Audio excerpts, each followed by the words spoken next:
Oh, here's the important news, though, Dominic. Ravens mascot Poe carted off after injury during a preseason game. Oh, my God. What did he do? He tried to do a flip or something? Somebody tackled him. Gave him a concussion. Oh, my God. It's just so ridiculous watching all these grown-ass men carry this bird man. Oh, they didn't put him on a cart? I mean, they did, but to get him onto the cart. Oh.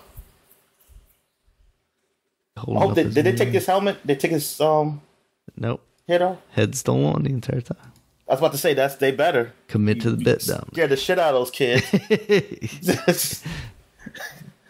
Like, they took his head off. He actually did get hit by somebody. Oh. Was it a commander who tackled? They wearing orange? Maybe this color is just bad. Sure. Might be. They're like playing a game with other mascots and stuff. Like there's an eagle mascot. And a yellow and blue guy. Maybe they're having some kind of like mascot bowl or something. That poor dude. Ain't no way Bro tried to gritty after he made Poe tear an ACL. Hope he didn't tear his ACL. That's awful. 23rd straight preseason win for Ravens. Yeah, it was. It was the the Washington game. There was like a halftime show. Oh, okay, that's what it was. Halftime youth football game. Oh, these fucking youths. So they're playing. Always playing against kids. The kids heard them. Fucking. They said John Harbaugh walked on the field and checked on Poe. Oh, it's because nobody else was paying attention to him. They said that Poe's injury nearly delayed the start of the second half. He probably was checking. He probably said, "You need to get off the field, man. Just roll him off the field." Tangle. Know what you always say? Roll him off the field. It's hard to roll him. He's got that fucking beak. Yeah, I know. Look up. Nope. Look up more. Dunk, dunk, dunk, dunk. After the injury update on Poe, Ravens coach John Harbaugh said, "I knew you guys were going to ask me that." Like, to ask him about the injury update on the match. He said, "No updates on that. There will be MRI tomorrow." Oh. Better get somebody in there. Yo, Poe got some Under Armour shoes on. I went to the Under Armour brand. I want to hear that locker room speech at the end of the game. They like get a kneel down prayer for Poe or something like that. They got a kneel down. They like, let's pray for Poe, man. So we gotta win the Super Bowl this year for Poe. Yeah, Lamar Jackson gonna come back, so I'm gonna play. There we go. I gotta play for Poe. I'm gonna do it pro bono. You don't have to pay me anything. I'm here for Poe.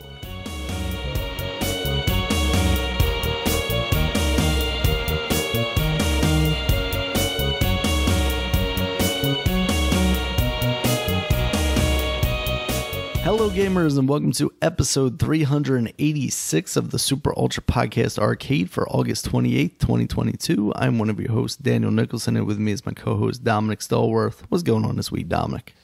Man, we are at the end of August, man. Summer is almost over. What is it? What's the exact date? In September, is it 15th or something? I don't know. I forget what's like the first day of fall. But, man, I'm so happy, Daniel. The 22nd, apparently. 22nd. Oh, god damn, that's too late. But anyway, I hope it just cools down before then or something. But yeah, I'm just so happy. Mother Daniel. Nature's like, I gotta wait for the 22nd before this drops into the 60s. I'm sorry. Yeah. I was like, yes, this is the worst time of year for me, and it's almost over. I just want to cry. I'm just like, yes, it's almost time. It's almost time. I can finally put my stuff back up in my room because it's been so hot up there during the day. Oh, man. But yeah, yes, just get it. started. So now we come into the last month of baseball. Orioles are still in the thick of things. Outside looking in the playoff race, but they're just right outside. I think it was like a game and a half last time I saw. Oh, wow. Behind. They won the last 3 games as of this podcast, and hopefully they'll win today and sweep the number 1 Houston Astros. Wild. They won the last 2 games. Only between the last 2 games they played against Houston, and they only gave up 1 run. 1 run. They shut them out the first game. Only give up 1 run the second game. And the pitch has been awesome. The pitch has been so great. I mean, the pitch has been great all year for this team. I mean, it's just amazing how a turnaround that is. Mainly our bullpen. Our bullpen's been holding it down, but the starters have been doing okay too. I mean, it's put like this: if we had this pitching staff back when we were like the number 1 offense, number 2 offense, where we was getting like the most home runs in a year or something, damn, we would have did some heavy damage. We would have done some heavy damage. I mean, this time we don't really put up a lot of runs, but you don't need that to win.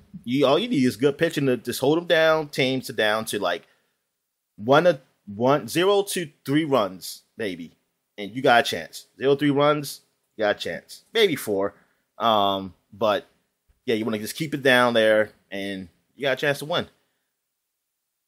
All right, so what else is going on? We have nothing in basketball.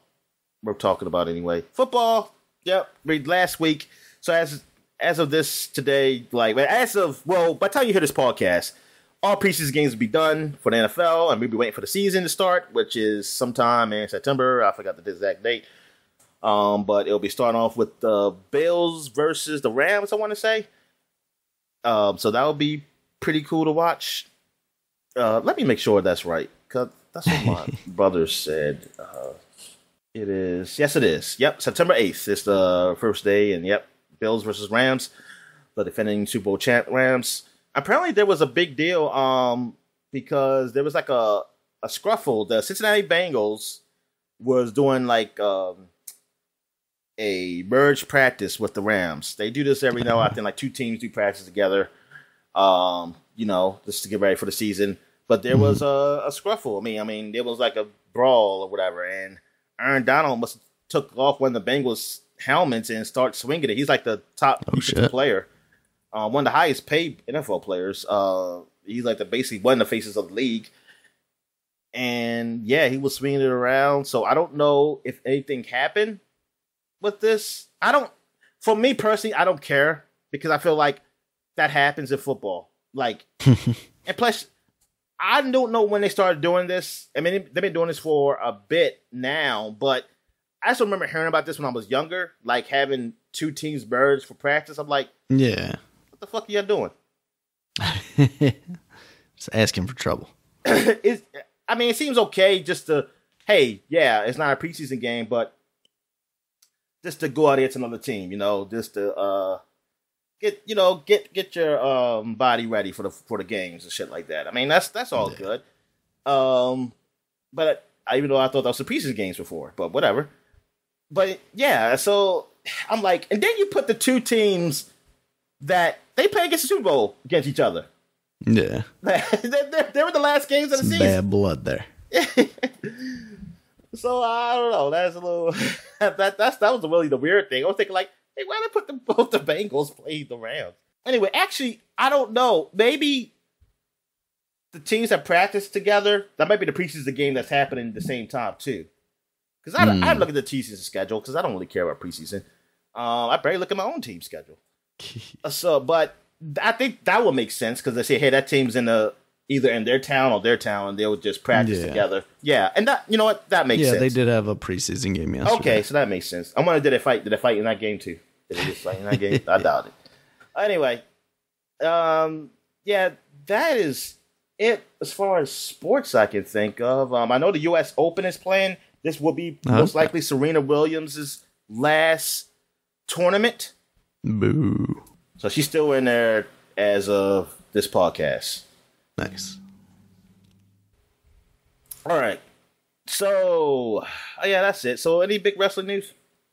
I guess the biggest thing to come out of wrestling this week is that, I think I talked last week about how they had moved up the AEW World Championship match between Jon Moxley and CM Punk to Dynamite from the pay-per-view. And they did that match. It was only like 5 minutes long, and they had Jon Moxley just like absolutely devastate CM Punk. So he is now the definitive champion, because he was the interim champion there for a while, because they do that in AEW while people are injured. So now it's kind of unclear about what they're going to do for the championship at the pay-per-view. And part of me thinks that's interesting because, like, hey, new storyline coming in, but at the same time, it's like we're like a week, maybe 2 weeks out from the pay-per-view, so you don't really have a lot of time to build to something. And the way that CM Punk lost, it doesn't seem like he could just come back and challenge again for the pay-per-view. Now, the pay-per-view is happening in Chicago, which is where CM Punk is from, and he's absolute like crowd favorite there. So they could do something, but it just seems crazy with the way they've built Jon Moxley in AEW. Like he is overpowered almost at this point. So we will see, I guess, on this next Dynamite what they're actually building towards. But it just seems like there's so much drama. I talked about that a little bit last week, I think, about the backstage kind of drama that CM Punk was getting into, and apparently they had like meetings about it and all talent meetings and that kind of shit. Basically, Tony Khan going, "I'm not gonna be a pushover." So we'll see. We'll see if he's a pushover or not. But yeah, so that's kind of wrestling.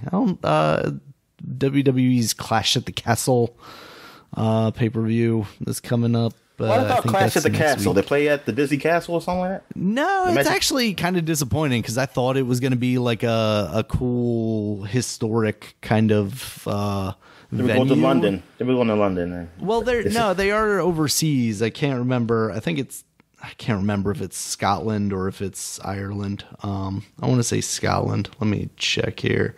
Clash at the Castle. But the thing, where is it? It's Cardiff, right?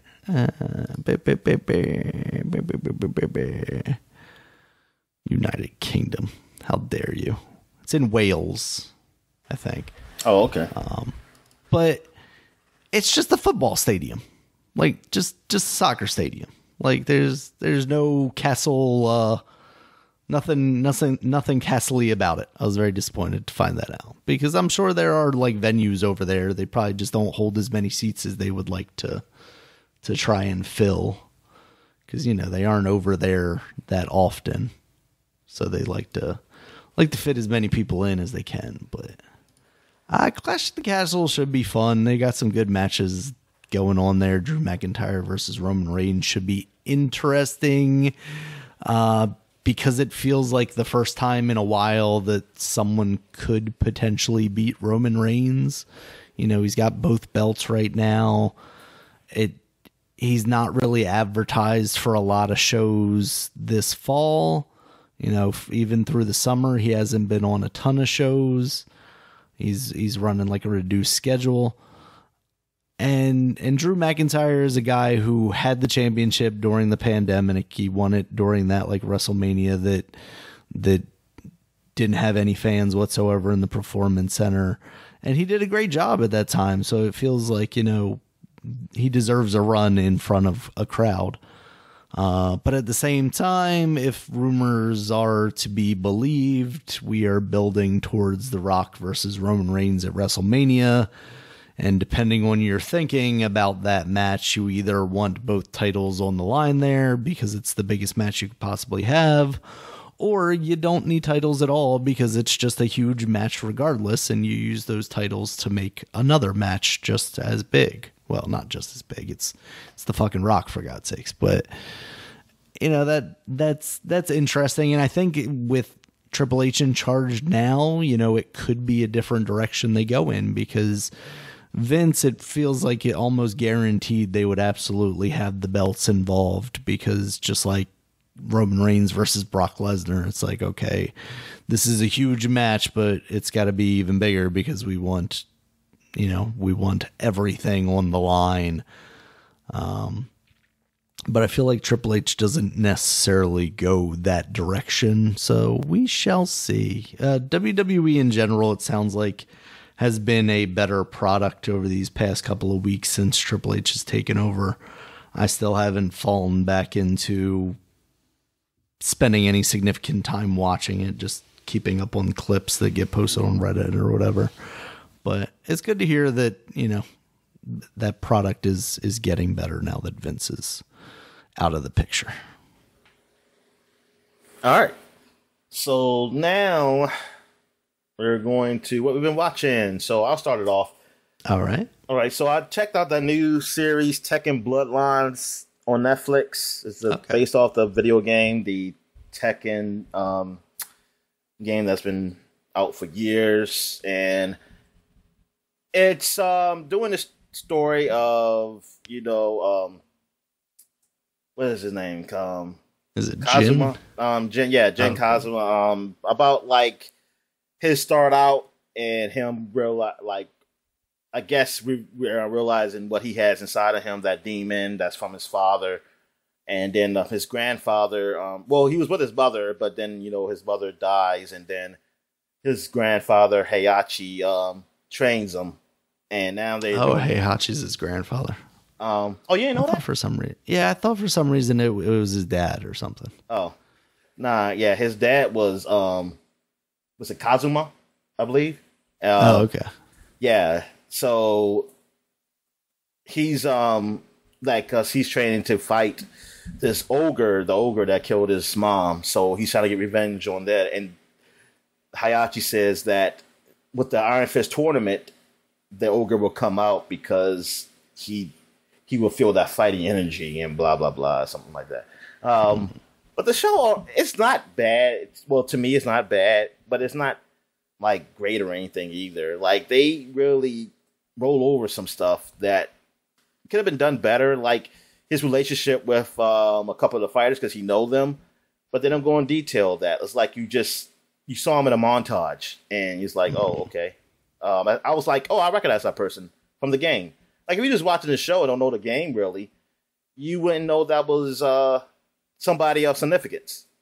Right. You'd just be like, oh, he's just walking with this girl and something like that. Okay. But then the girl, I forgot her name, but I've seen her in the game. And the other dude, because I don't really know Tekken that well. Like, I don't know. I never call them by their names, really, except for Lee, because, like, Bruce Lee.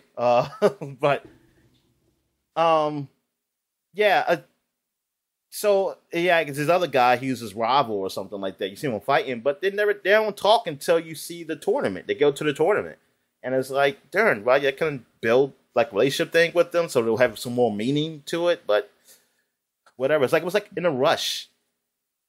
Which I'm like, darn, it's a series. It seemed like you could do that, but whatever. That's the only problem I have. No, that's not the only problem, but that's one of the problems I have with it. But the visually, artistically, is actually better than I thought it was.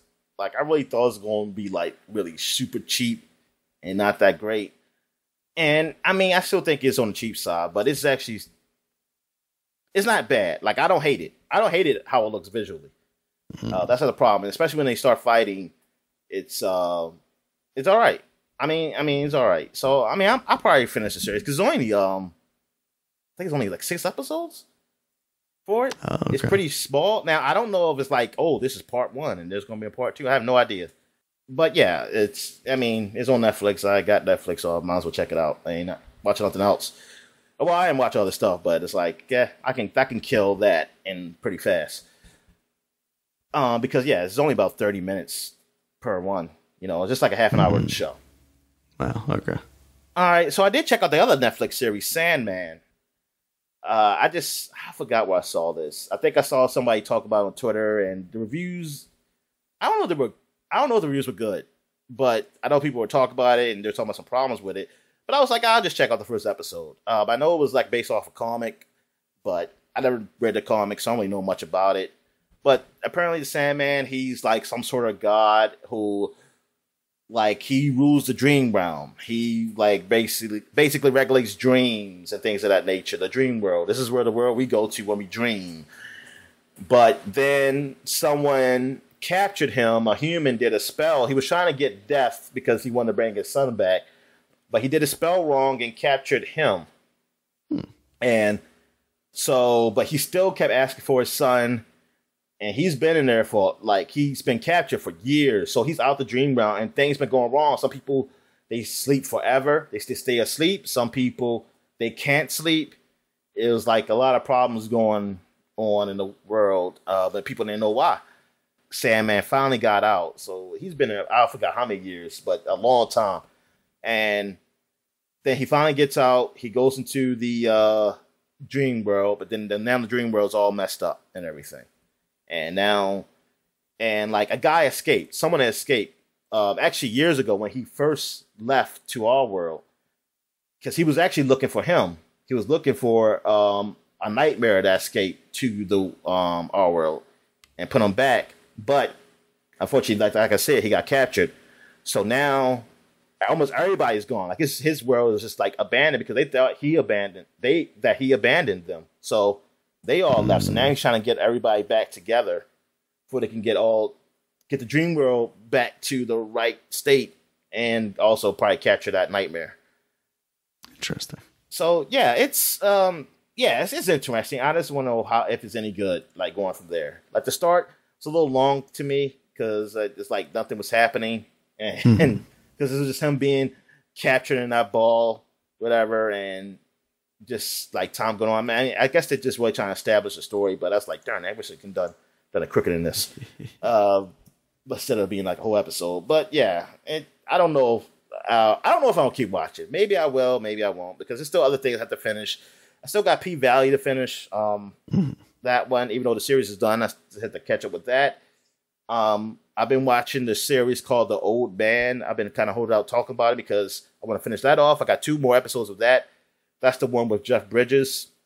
Oh, okay. Is the lead, and that deals with like basically almost like espionage shit. Well, not really espionage. He used to work for the CIA, but now he's on basically the run. Yeah, it's quite how I think it's another series I'm kind of watching. I can't really think of it, but yeah. So and also last I watched Spider-Man, the movie, 2002 movie, Spider-Man. And I wanted to see that again. I haven't seen that in years, and it's still good, man. It's great. Gave back a lot of memories of the time, man. I mean, you definitely can see how it's dated in some of the effects it uses, but it was a fun. It was like a fun movie, like good for the kids. Good for it's like that. But you see how things have gotten so much better with the superhero movies. Now, but that's still good. I mean, it's even still better than probably some of the newer ones now.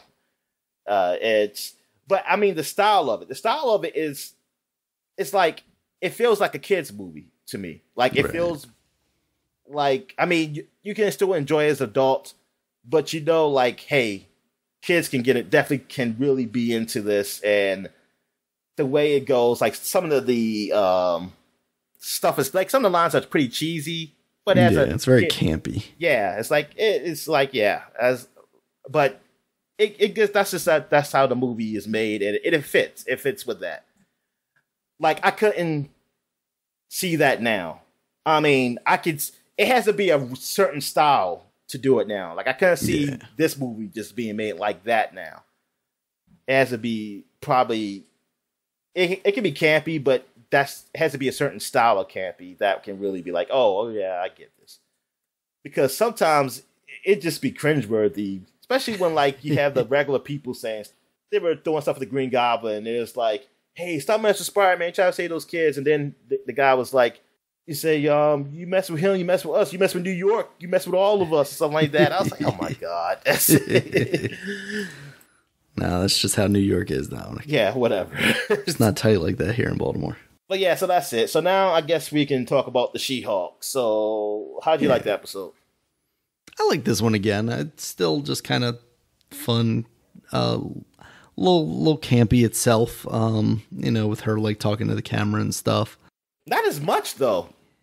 No, I mean, it's like, it's weird because the way she talks to the camera, like in other shows, when I see people talking to the camera like they're talking to us, you see it like happen somewhat often. Like it's like, more constant. It's always like a moment she does it, and then it doesn't happen no more. And I'm like, oh, is she?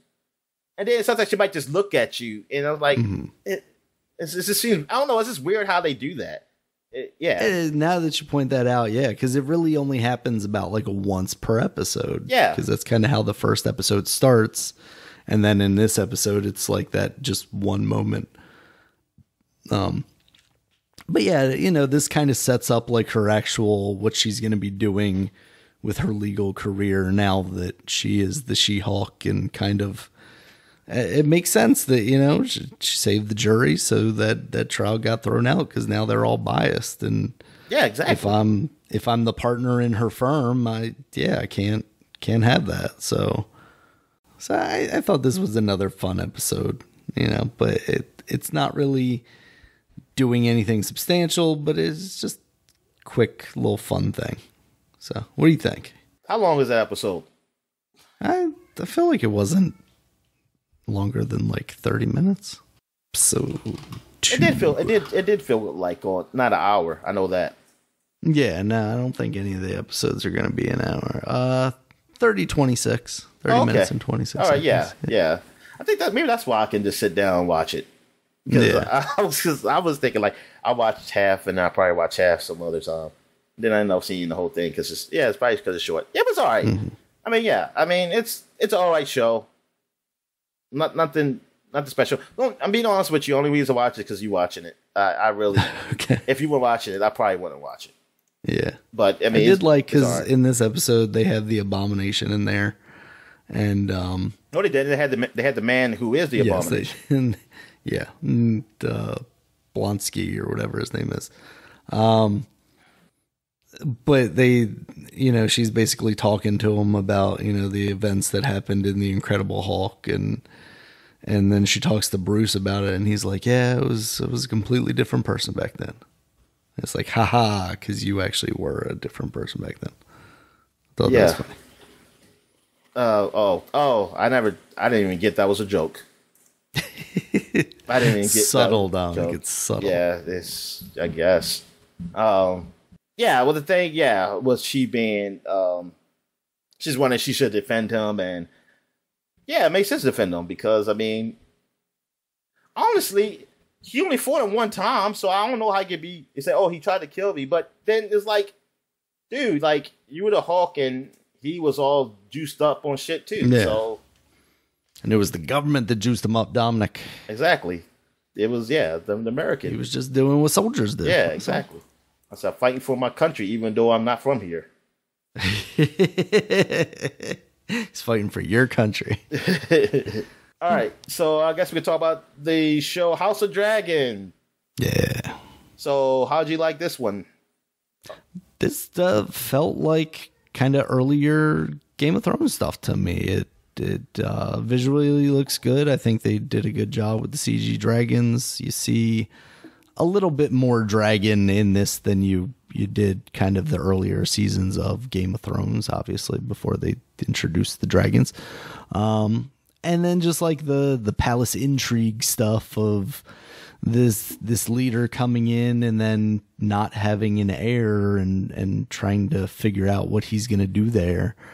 With his kind of brother waiting in the wings, hoping that it'll be him, and his daughter just seemingly, pretending like she doesn't really care, but you can kind of tell she resents her dad for not making her the most important thing in his life, because he was very obsessed with getting a male. She's a woman. Yeah, I mean that's the way it was at the time, I guess. The time. I don't know where this at. Whatever time this is in a galaxy far, far away. Yeah. But I think so far the story is interesting that they're telling.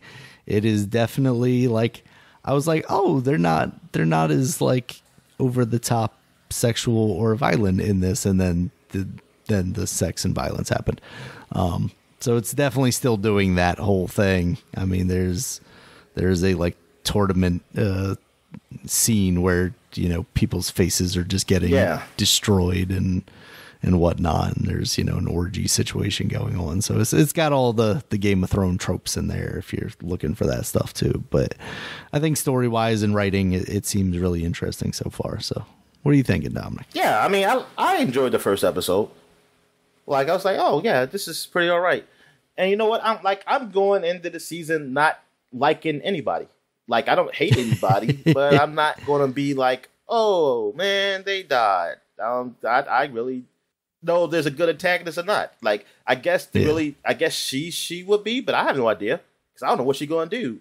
As now, well, I'm sorry, I don't want to spoil it too much. But in this case, spoilers. Like, she's going to be the heir now, and since you can't have a son, the son died, and the mother also died.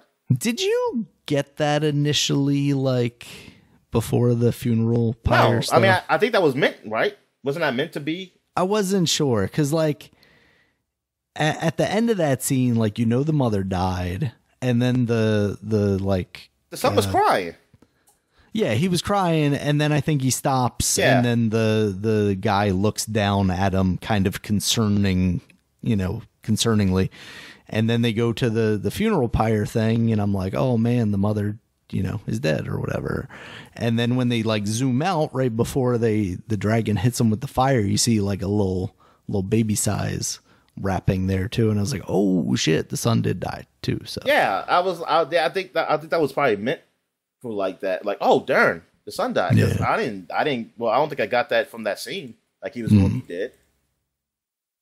I thought it was like some sign or something, like he looked at the sun and like something, like, I don't know, some type of sign, like, oh no, he's sad the mom's died. I don't know. So seeing that he died, I said, damn, that sucks. Do you believe if they hadn't tried that C-section that mom would have died? I thought she was going to die anyway. I thought, because I don't know. I think that's what they implied, is that she's going to die regardless. Like, yeah, do you want to try and save your son or not? But at the same time, like, it was maybe you could save the son. He just had broken arms. Broken arms. I mean, because you just rip him out. Yeah, because oh my god. Come on. You just gotta have, he just won't have any arms. It just needs the little squeegee guy or the suction guy to pull him out. Come on, those bones should be that strong. They should be able to just like squeeze out. Like, I was gonna say they're flexible. I don't know. Yeah, like, what the fuck did they do? That's always what to know. What did they do back in the old days when it happens that way? Yeah, probably everybody just dies. That's what I figured. Yeah, but. That's just fucked up. That's why babies fucking can't just be that way anyway. Why are they turning? Just know which way you're supposed to be going, kiddo. Stop turning. Exactly. So I'm digging it so far. I want to see where it goes because did you watch the like preview of the season thing that they did at the very end? No. Okay. Then I won't talk too much about it. But it seems like it goes some interesting places. I usually don't. I usually, when the credits roll, I just stop watching. Gotcha. Yeah, and this one they also did like credits roll, and then they did like the behind the scenes thing. They always do that. And then they did. Oh, okay. I guess I didn't realize that because then they did the season. I don't care anymore. Like I said, back when in my younger days, I used to like looking at behind the scenes stuff. Now I don't care about these people. I just want to watch the show. Yeah. Yeah, they just, basically recapped the show and talked about like, oh, this decision was made because of this. Yeah, I mean, that stuff is cool. I mean, it's just me. I'm not into that anymore. Yeah, so I look forward to what they're going to do with this. And it sounds like maybe there's already like multiple seasons planned for it. So I don't know. I mean, I guess that's obvious, right? Like, yeah, I don't know what I was expecting. There's going to be a limited run series or something. But, I'm almost feeling like this, almost like but not as much as the Marvel ones, because Marvel ones I can just skip a movie and I'll be okay. This I still want to watch it, but it's not. Oh man, it's a must watch for me. Like it's not a big deal. Like for me, like how Game of Thrones was. Like, it's just there. Like, this ain't even my... I mean, I don't really have a top show right now. I'm trying to think of what I'm watching. Right. Tekken Bloodlines is my top show. I was gonna say, is it Tekken? It's joking, but no. Yeah, I mean, it's not like, man, I gotta watch the next one. It's all right. It's something to watch because honestly, I don't have like a big series that I'm just so into that I have to keep watch the next one. I told you, man, I think the best of television. I watched everything, so now I'm just riding the wave. Just riding the wave. It's all just extra credit now, though. Yeah, yep. Just riding the wave to the grave. That's all I'm doing. All right. So now we're getting to what we've been playing. So I guess you go ahead first. All right. Yeah. So I was talking last week about how Blossom Tales 2 came out, the Minotaur King. So I picked that up, and I've just played probably about an hour or so of it. I've gotten through what felt like a tutorial kind of dungeon, real short bit. And then I'm on to the actual first dungeon right now. And it's exactly what I expected to be, kind of a more refined version of that first game, which is just a kind of copycat of a 2D Zelda game, an isometric Zelda game like the Super Nintendo games. And so far, it's doing all right. So that's kind of all I got to say about it for right now. All right. So I played some more Dusk Falls. Man, big decision. Well, it didn't seem like a big decision. Well, actually, it was a big decision, but I didn't know the consequences of the decision. That I was like, I want to go back, and I don't know if there's an easy way to go back. I was going to say they don't give you anything like rewind or anything. Yeah, but I want to know if in between chapters, can I just start or at some point in the game where I could just be like, hey, I just want to play this part of this scene and just. Yeah, go to different paths. It feels like the way they showed, at least in that one trailer, like the way things branch. Like they should give you the option once you've gone past them to. That's jump what I think back it should be, points. like a mark. It should be at least like a mark you can go back to, because I don't want to play this all over again. This is pretty long, like going through this. Right. So I really enjoy it. I really like the story. Like it really is tense, man. Like in that situation. And I'm curious about what this other branching paths would have done. And because I thought I was doing something because I felt like I was going all hard, like, look, these guys, I can protect my family any way I can. And then I felt bad because I did this thing. And I was like, Well, only because of the consequences that happened afterwards. That's why. If I had gotten away with it. But yeah. I like this game. I like these choice games, and this feels like your choices they really mean something. Like it really changes the story. That's what it feels like, because that's why I want to play a branching path just to see how much it changes. Also, I played that new game. It's on Game Pass and other places too. Midnight Fighting Express. Mm-hmm. I played very little of it. I played it just to try it out, and I recorded some. I recorded some with the Xbox. Like, I got it working so I can record on the external hard drive from up there, but I can't record, streaming. I have to have it on my the game has to be on my hard drive. I can't record what's on the cloud. So I did put that on the hard drive, and it is a fighting game in an isometric view. Not a fighting game, I'm sorry. It's a action game in an isometric view, and the movement is, it's normal action, and you can, the fighting is hey, you got these men all around you, and almost like an action movie kind of thing, blocking and countering and doing fights. It feels pretty good and all right. Then, transversing, you have to jump and do all this other stuff. Right now, I can't really judge it. I cannot judge this game at all. I'm still at the tutorial stage of it. Gotcha. But it feels good. I do like the fighting. When I am fighting the guys and pick up the weapons, it kind of reminds me of what's the game I played? Shifu? Yeah. Yeah. That's what I'm thinking. In an isometric view kind of way. Go ahead. It gives me that, and it gives me a little bit of Batman vibes, as far as the way the combat looks. Yes, it definitely does that. Yeah, definitely. But yeah, that's why I'm playing that. I was like, damn, this is just just a Shifu in a different form. It feels like. It's oh yeah. And that just reminded me that I played Shifu this year. Because oh shit, forgot about the game. I didn't even finish that game. Shit. Oh man, I got games. to finish it, but this just trails. I want to end this fucking series, man, and it's ending, man. It's just long. Yeah, but I played some more trails and still not. I'm on the last chapter, but I still haven't finished. I'm hoping this week I can do it. I was hoping I finished again yesterday. I was like, I am going to marathon this shit, and I fell asleep, so that didn't work. Yeah, I could not do it. I was like, okay, I'm gonna spend like 8 hours just. Well, at least up to 8 hours. Hopefully, it don't take that long to beat this game. And I think after like 30 minutes, fell asleep, and that didn't work. So that didn't work. And I woke up in a day, and I was like, okay, I gotta do some stuff, and then I'm gonna come back and do it again. Then I was like, I don't feel like playing. I'll watch the shows. And then, and then I tried to do it at night, and then I was sleepy. So I might have played maybe a total of an hour of the 8 hours. I'll say I was going to try to get it done. It's not that it's boring. It's a lot of reading. So when I have to do a lot of reading now, it's my eyes get tired or something like that. Same. I was like, darn.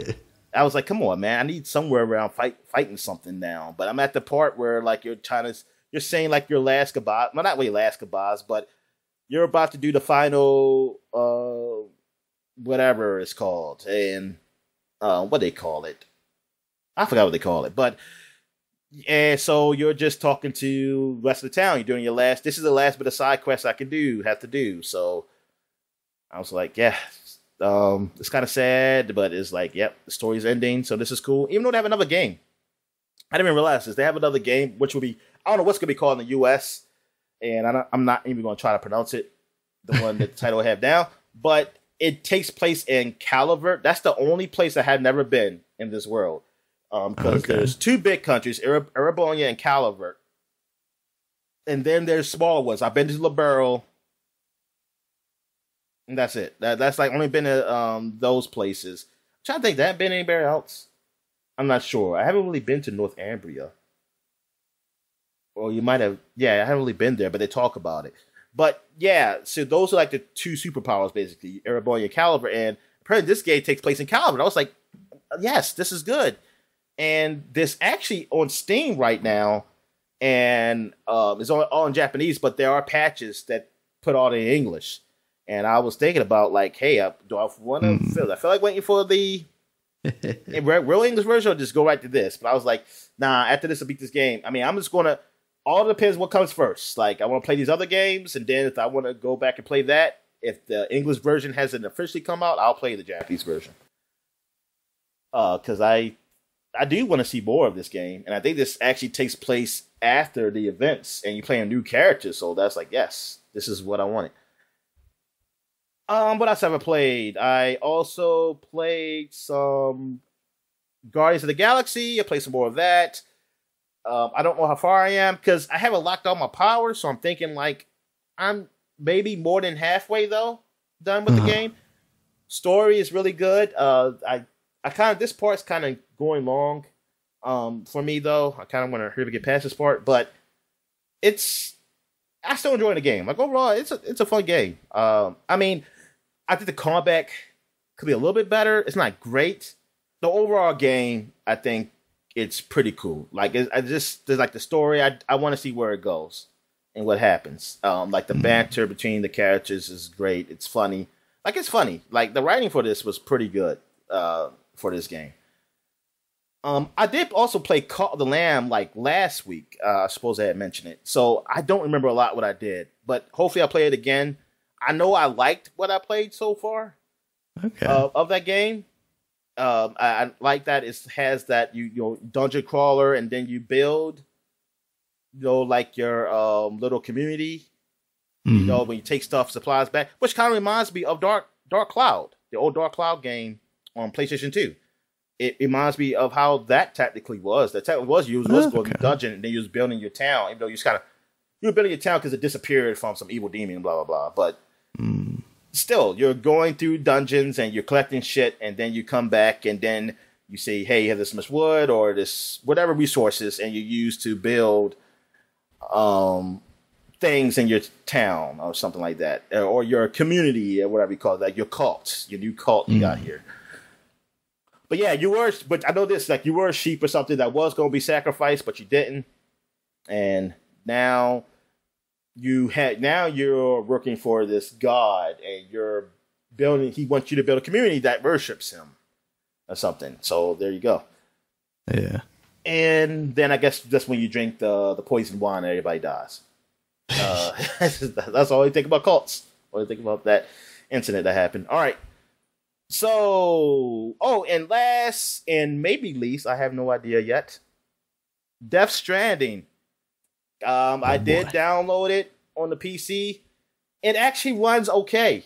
It runs okay. It has some problems, but I have it on medium setting, and it ran or is running all right. I mean, I'm putting on my SD hard drive too, but like the load times are not great. But then again, I think it's probably just as much as what a PS4 probably does with the game. I can't imagine a PS4 just loading a whole lot faster, but maybe it does. I have no idea. But yeah, okay. But as far as the game, I am watching it more than I am playing it so far. I am like Kojima game confirmed. Yeah, it is. But I see Metal Gear Solid 1, it was a lot of cussing, but it was a lot of gameplay. Yeah. I feel like. And Metal Gear Solid 2, now that I think that's what I was getting more into that. But I was at the age where I wanted games to be like movies, and so I was okay with that. I think when it got to 3, I was like, come on, I want to play some more of the jungle shit. But I wasn't really hating it as much. I think 4 is when they went overboard. Because it was at that point, I remember, like my niece was living with me, or I think she was just staying, or something like that. And she was like, watching me play, and she was like, Darren, you don't play the game a lot. Like it's like we just watch. It's like this is like a movie. I said, yeah, man. And then I remember, like, because that's when I used to work overnight, so I would stay up late. And then my mom would see me. It was like, every time I come downstairs, I always see you just watching. Are you playing a game? I said, I'm supposed to be, but they haven't done the cutscene. But yeah, Metal Gear Solid 4. Yeah, that was ridiculous. And so far, this is feeling almost. I'm feeling that. I'm feeling Metal Gear Solid 4. Not more of 5. Like this. So far, I haven't really played much. But now, maybe now, after this scene, because it feels like I'm really getting into really having that baby with me. Maybe I'll start having more gameplay now. Because so far, I mean, I see where the gameplay is now, like having to balance myself with these packages so I don't damage them, like where you're walking and things like that, and like kind of pressing the trigger buttons, like, hey, you're leaning, so you want to say, oh, fix your balance. You can, and plus, I think you can hold both the triggers down to hold your balance, but you kind of slow yourself down doing that. Like climbing and things of that nature. It's just a weird, it's a weird, like, freaking delivery service thing you got going on here. Graphically, it looks good. Like, this game looks good. I mean, I give it that to Hideo Kojima, his games. I mean, they always had good graphics. I wonder, I'm just saying, like, I'm not saying I hate it now. But I'm also not like saying I'm liking it either. The story now, what's happening so far, like as a story, like the dialogue and stuff, is all right. It's actually done. I mean, it's done well. I mean, I think it's always been done well. It's just that you just don't understand what the hell, like you don't know what it means sometimes what they say. Now, I'm still questioning like what happened. Like I still don't know what happened to this world. Why is what it is? Why do I need a freaking fetus to help me? Like what is this thing? I don't understand none of this stuff. I haven't still got those answers yet. Even though the guy you play as knows these things, so I'm hoping maybe there's some concept. I mean, because she's always been in this world. Like you're playing a person who's been in this world. It's not like he just woke up like, oh, what the hell happened here? Yeah, I mean, I get that. It's just weird in most things, you know, the player knows more than the character does. Yeah, exactly. So to kind of flip that is odd. So I'm hoping there's some kind of glossary when I finally can start playing, because I was trying to wait for a cutscene to end because I was done, but it was going on forever, and then I did get to the part where I can actually move, but I couldn't save because they wanted me to look at stuff and like learn stuff, and I was like, okay, I gotta stop it. So I didn't know if there's a glossary where I can like just tell me some things, like at least what's going on, so I can know like, okay, why is this shit happening? And, like, what are these beings? Or like, what is these? I know they're former humans, but why are those little blobby black things like attacking you? Like, what are they trying to do? You see, Dominic, those are the heartless, and when something happens and you lose your love for Mickey exactly Mouse. Like a heartless, yeah. Like a realistic kind of heartless thing. I forgot they said, they don't call it United States of America. They call it the United Cities of America? That's what it's called? You say we can help build, it's like you're trying to help build back the United Cities of America or something like that. And I was like, what? So no states? I guess they just like, oh, no, we're going to have one law. We're going to have no bunch of state laws or something. Yeah, that's what, yeah, I want to know is like, did America change before? Or is this world, was it always just United Cities of America? I don't know. Dominic, there was the Donald Trump presidency. And things started to split. We had the second Civil War. And then we decided that states' rights wasn't a good idea. We should have cities' rights. And then we split up all the states into cities. Yeah. I'm going to be honest with you. I always hated states' laws. I'll be honest. Because I just felt like, what was the point of that? Like, what? I mean, why have that? Why complicate things? Like, would be like, why is that? Oh, you get charged for this crime here is not as bad as being charged here. That doesn't make sense to me. Or having different laws of like, oh, the speed limit is, I mean, speed limit laws, I mean, it's just whatever. I don't know. It's just like, it's just a national thing because all the streets connected to other places. The street. Right. Like, yes, different areas have different speed limits, but it should be like, oh, I could get like, if I go this many miles over the speed limit here, it's not as bad as a ticket if I do it here. Right. It's like, what the fuck? Yeah, it's age of consent is different in different places. Come on, man. That's just crazy. I think we should be able to agree on that one. All right. So, yeah, so Death Stranding, I'll play some more of this just to get, so I can finally say what this game really is, because I thought it sucked before, and now I'm playing it, and now I want to see if it is really the game I thought it was. Yeah. Not a good game. And people are crazy who think it is a good game, but I don't know. Yeah, but then you're going to find out eventually when the Game of the Year edition or whatever, the Director's Cut edition comes out. Then you're going to play that one and realize you were wrong the entire time. Well, not wrong. Just that, hey, they made the better game. Nope, you're just going to be like, man, I was wrong about this. But Death Stranding, like, yeah, I still don't know what Death Stranding is. Because they say it, but I don't know what it is. So, yeah, I don't. It's a Strand game. I'm still going to be in the beginning, even though there's a lot of cutscenes. Man, that's got to be like I watched at least 30 minutes. I think it's got to be at least like 30 minutes of freaking just cutscenes. And I'm not that far in the game at all. Right. This is still the beginning. Like, I only carried one package. Well, technically, two so 30 packages. Minutes of the 45 minutes is technically then 2 packages, but yeah, I'm like, and I think it was Dominic, like, stop referring to your junk as a package, please. I'm always carrying one package. But yeah, we'll see. We'll see about this game. All right. So I guess we'll take a quick break. When we get back, we'll get to the flashback segment. All right. And we're back. And now we're flashbacking to 2012, 10 years ago. This is the last week in August. So here we go. We got Angry Birds Trilogy on the 360, PS3, and 3DS. Yeah. This is the 3 Angry Birds games, which is what? Angry Birds Seasons, and Angry Birds Rio. Oh, it's not even the Star Wars one.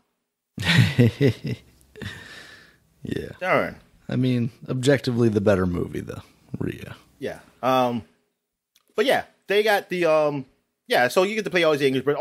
Honestly, I never played Rio, never played Seasons. Only one I ever played was Angry Birds. And Angry Birds Star Wars. Those are the only ones I ever played.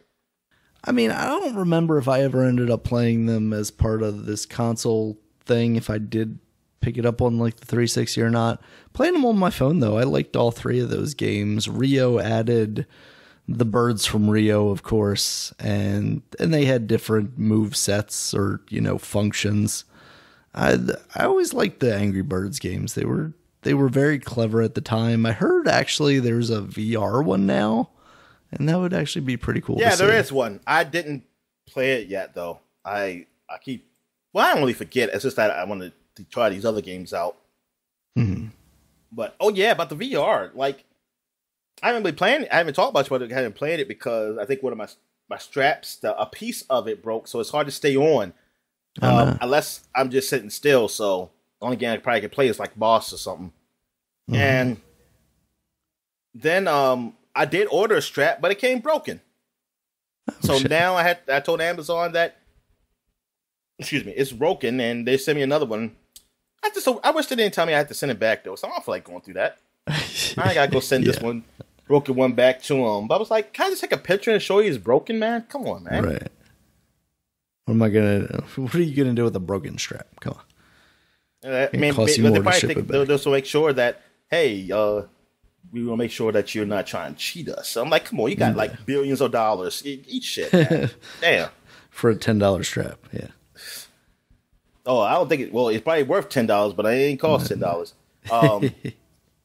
Actually, this one might have did. I think the other ones, they were up like in the over $20. I know it was like 25 to 30, even some at 50 because they're probably like really like all this other junk with it. Yeah, I was just like, damn, man, so this strap ain't worth much. And then I'm mad because why did Oculus not have a black strap? Why would you have a white strap, man?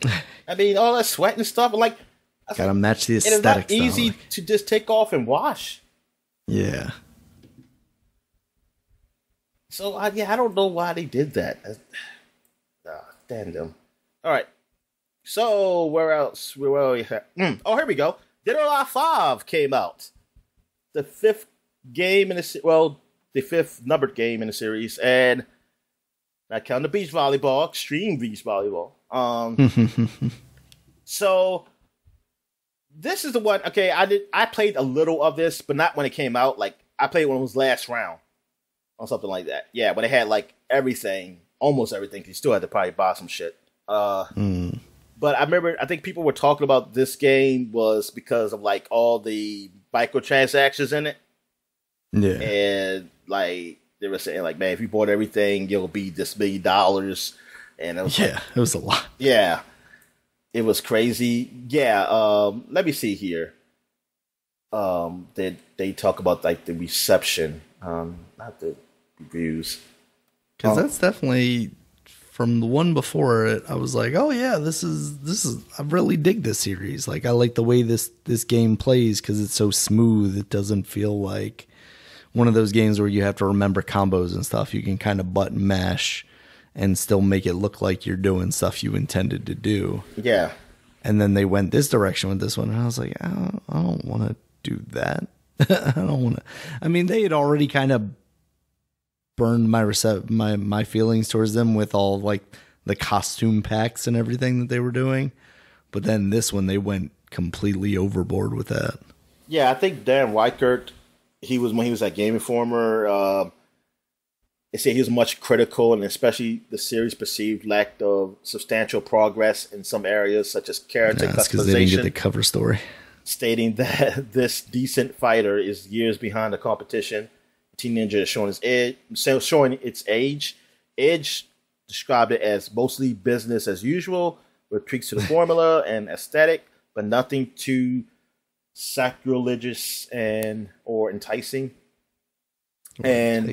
G4 TV Sophie Pro called it merely a refinement and rebalancing of Dead or Alive 4, and basically said, but nothing. Well, hold on, okay, I lost myself. Okay. and that the game is the most welcoming to newcomers, while hardcore fans of the fighting games might need to keep their expectations in check. Eurogamer said Ditto 5, Mike Edwards, doesn't tarnish the series. It's tarnish the series' solid and sassy reputation, far from it, but it falls short of a revolutionary leap in terms of combat mechanics and substantial expansion to the single player. Yeah, it wasn't much of the single player there. I remember that. That's why I think I didn't really stick with it. I had it on PC. Well, technically, I still have it on PC. But I'm trying to see about the microtransaction thing. Okay. Yeah, I was surprised that that all focused on that. I was like, is that the game I'm thinking of then? But yeah it is, because then they had the core editions and then the ultimate one. And I think that's what got me was like, even when Dead or Alive Last Round came out, it was like, wait a second, how come they're still putting out new stuff after this that's not included as part of it? It's like Dead Last Round was released later in 2015. It has a digital only release for the PS3 and the Xbox 360, and a physical release for the PS4 and the Xbox One, including free-to-play version for the latter consoles. Among other changes, the original Dead or Alive boss, Radu, returns as Cyborg, and blah, blah, blah, blah, blah. They don't talk about the microtransaction stuff. This seems like that would be the big deal. Well, here's downloadable content stuff. The first downloadable content costume packs round 1 was released in October via new outfits of several of the characters and available for free. The first purchasable DLC costume packs round 2 was released 2 weeks later, available either sold separately or through full set containing all 3 at a reduced price. It was followed by costume pack round 3. It's in October, and a costume pack round 4. With costume sets Angels and Devils and DOA Tech Divas. Some of them previously made available as pre-order bonuses for the disc version, and Player's Swimwear pack. Yay! Also with 3 sub packs included, released in November. All of them also with the price discount for choosing a full set. 2 more costume packs the next year. More download content, including Hottie Swimwear and Sack Island Stage was released. A major pack.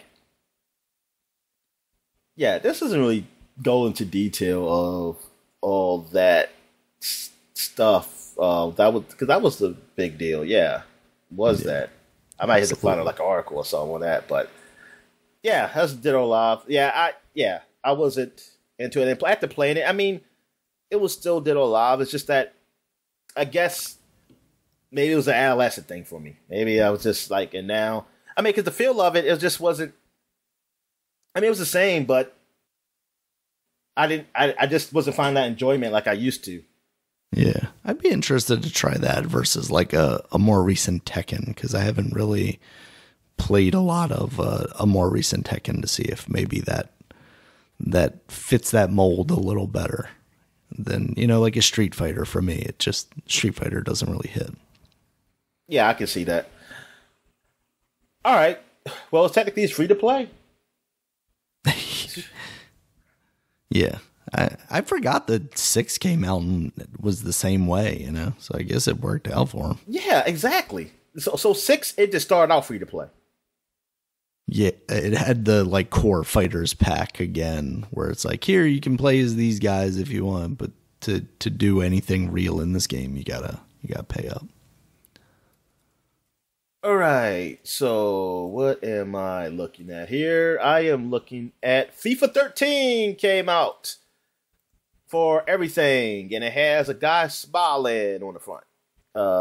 He is Barcelona's Lionel Messi. Oh, Messi. Oh, okay. Is he still playing? Heard of him. Yes. Okay. I feel like I've heard that name recently. Me too. I heard it. Well, maybe his brother. I don't know. It's like, but yeah, I feel like I heard his name though. Yeah. Fairly recently. He was on Call of FIFA, and how did they like this one? I don't even see scores for it. I'm gonna say they loved it. I want to never look at athletes' ages, Dominic, because to find out that this dude is a year younger than me is depressing. Oh, no, I didn't look at the DLR 5 scores. I just read the reviews, but not know what the scores are. Oh, yeah, it got a Metacritic of 76. So, yeah, that's pretty down, I believe, from where it used to be. I got to think, like, 2 and 3 had to be... Well, 2... had to be, think 4 at least had to be around at 80. At least around that. 3 was 87. Oh, that's 4 definitely high. was 85. Yeah. Well, 4 was even 85? Yeah. Darn. So, yeah. So that really fell down. Yeah, I guess because it's more the same. It didn't really change. Mm-hmm. All right. So Final Fantasy 3 came out on the PSP. All right. I don't know if this had any big changes to it, though. Like, it's just like a... Okay, this just took me to the PlayStation Portable when I clicked on this. Okay, so there you go. Final Fantasy 3. I'm not going to go look for that. It looks like that might be like the DS version, because it's the 3D one. Oh, is that version? Oh, okay. Yeah. I think that got rated okay. I didn't like it though. Yeah, I think it did get rated okay. Yeah, because it was old Final Fantasy and story wasn't that good. Yeah. Grand Theft Auto 3 came on PSN. I think it came on Xbox Live Arcade too. This is like when they released it. This gotta be the HD collection, right? Not the HD. I said collection. But this gotta be like the higher res one, like is closer to the PC version than anything. I think so. It came on Xbox Live Arcade too, but I don't know. It didn't come out the same time. This came out first on PlayStation Network. Cause my friend got it. I think I bought it too. Yeah, I bought it. I bought the game, but I don't remember when. I'm trying to think, because wasn't there something weird there? Wasn't it like you had to buy all 3 on the Xbox or something? I'm thinking of the original Xbox. Oh, I'm sorry. I'm thinking about San Andreas. I'm sorry. This is just Grand Theft Auto 3. Okay. I don't think there's anything special about this. This is just that game again on the PlayStation Network. I'm thinking about San Andreas. I did get that, and I don't know when that came out. All right, so Hell Yeah, Wrath of the Dead Rabbit came out. I did not know that was the subtitle. I always just saw the Hell Yeah. I didn't know it was like a dead rabbit thing. Oh, that does look like a dead rabbit. I never do it. I never looked at it. Yeah, he's like a skull rabbit. Yeah. He rode a little like spinny motorcycle thing and shot off guns. It's a game I think I picked up at some point because it looked like kind of a cool Metroidvania thing with a little more like action lean to it. But I don't know that I ever ended up spending too much time with it. It got Metacritic a 71. It was the highest, 68 and 62. 71 was on 360. So it got scores, like pretty much mediocre to good. Well, I think actually, you know what? I think it's because of there were 8s, but there were some 4s, like out of 10s. 4, so that's why the scores were Xbox fanboys, Dominic. Got 8 on Eurogamer. GameSpot gave it a 4. IGN gave it a 4.9. But the Xbox UK gave it an 8, and the PlayStation UK gave it a 7, and the PC Gamer for the US gave it a 72. Yeah, it didn't seem like it was all that great. I mean, it probably, I don't know. Yeah, I never played this. I always seen it like a sale, but I just never really gave it much attention. The hell was Greg Miller thinking on IGN? Oh, come on. This game called Lolly Loopsy. I remember that character. I think that was a kid's show where she was like a yarn doll. Yeah. What channel did this come on? I have no idea. PBS maybe? Oh, Nick Jr. And now it's on Netflix. I don't know if it's still on Netflix though. But they picked it up. It's a Netflix original now.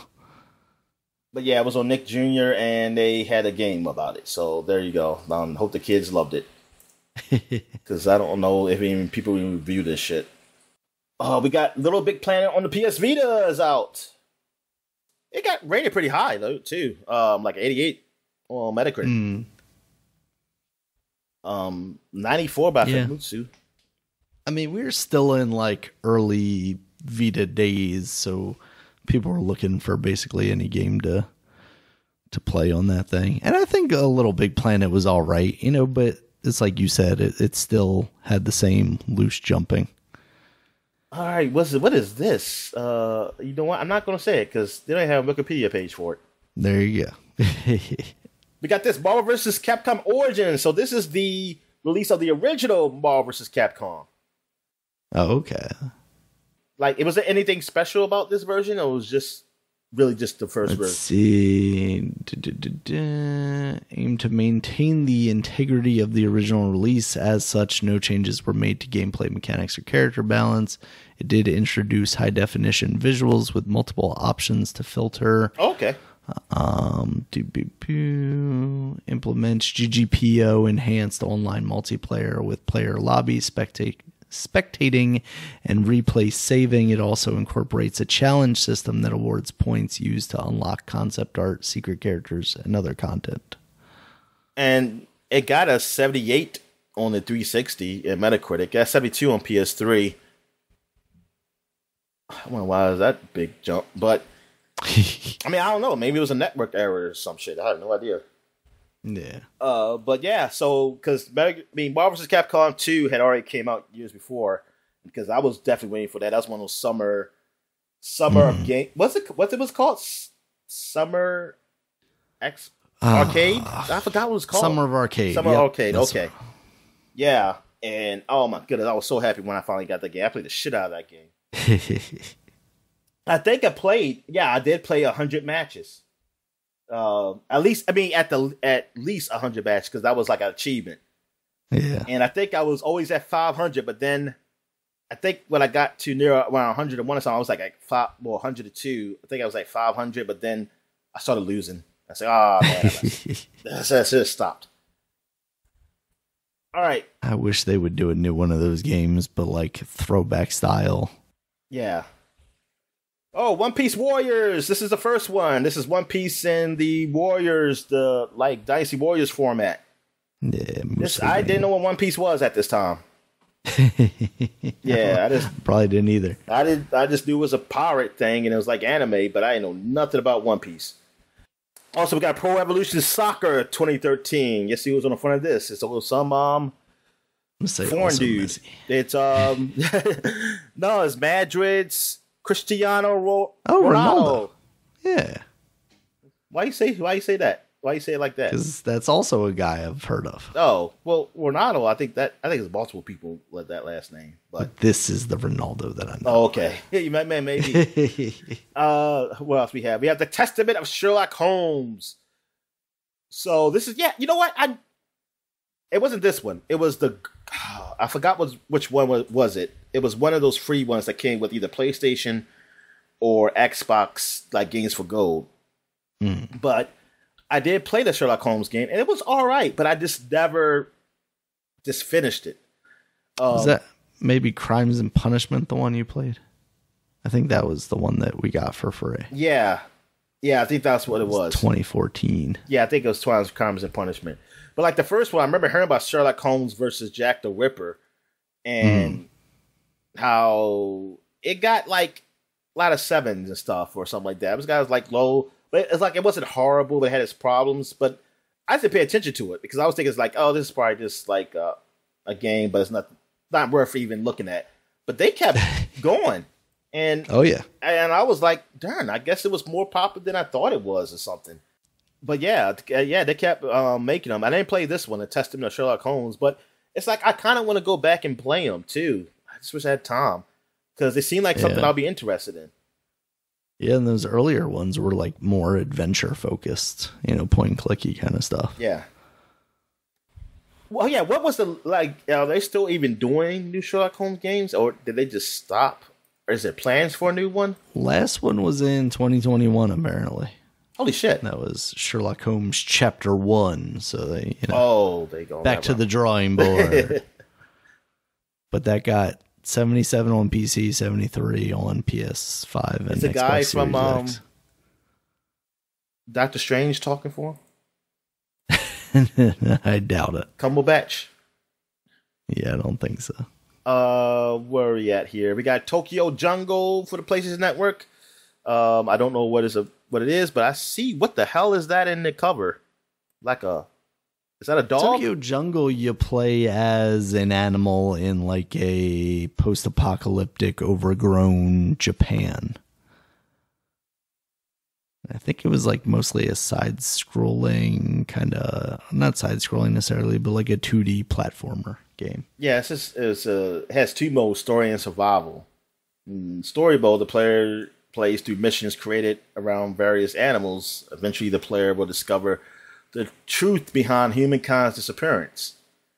Pomeranian dogs are key characters in the game. Oh yeah, that's those dogs I always see over there. Because I've been over there, so I've seen them. Daniel. Of course, it's like I always see them. I always see in video games about Japan, so I just figured that's you're all over there. In survival mode, the player or players takes controls of the animal and fights for survival against other animals for as long as possible. Tokyo Jungle has online leaderboards, so the players can compare their survival skills against one another. Smaller animals will fight in groups, and the players' group can win fights against larger animals as long as one member of the group survives the fight. Taryn, what the hell? I even see, is this dinosaurs in here? It says 50 breeds. Yeah, they definitely had a couple of dinosaurs in there. Game, Dilophosaurus. What the hell? Where did dinosaurs come from?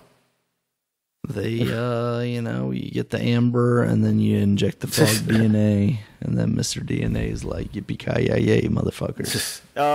It got rated 77 on the Vita version, 74 on the PS3 version. I mean, it got decent scores. Yeah. Except for GameSpot gave it a 5 out of 10.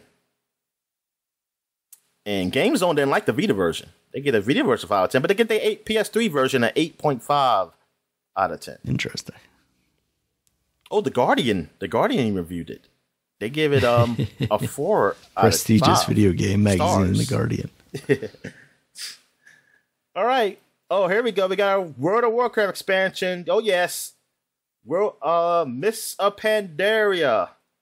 Yes, we get to play as Kung Fu Panda, baby. We finally get to do it. I'm surprised they ain't sue him. Why did Kung Fu Panda didn't sue him?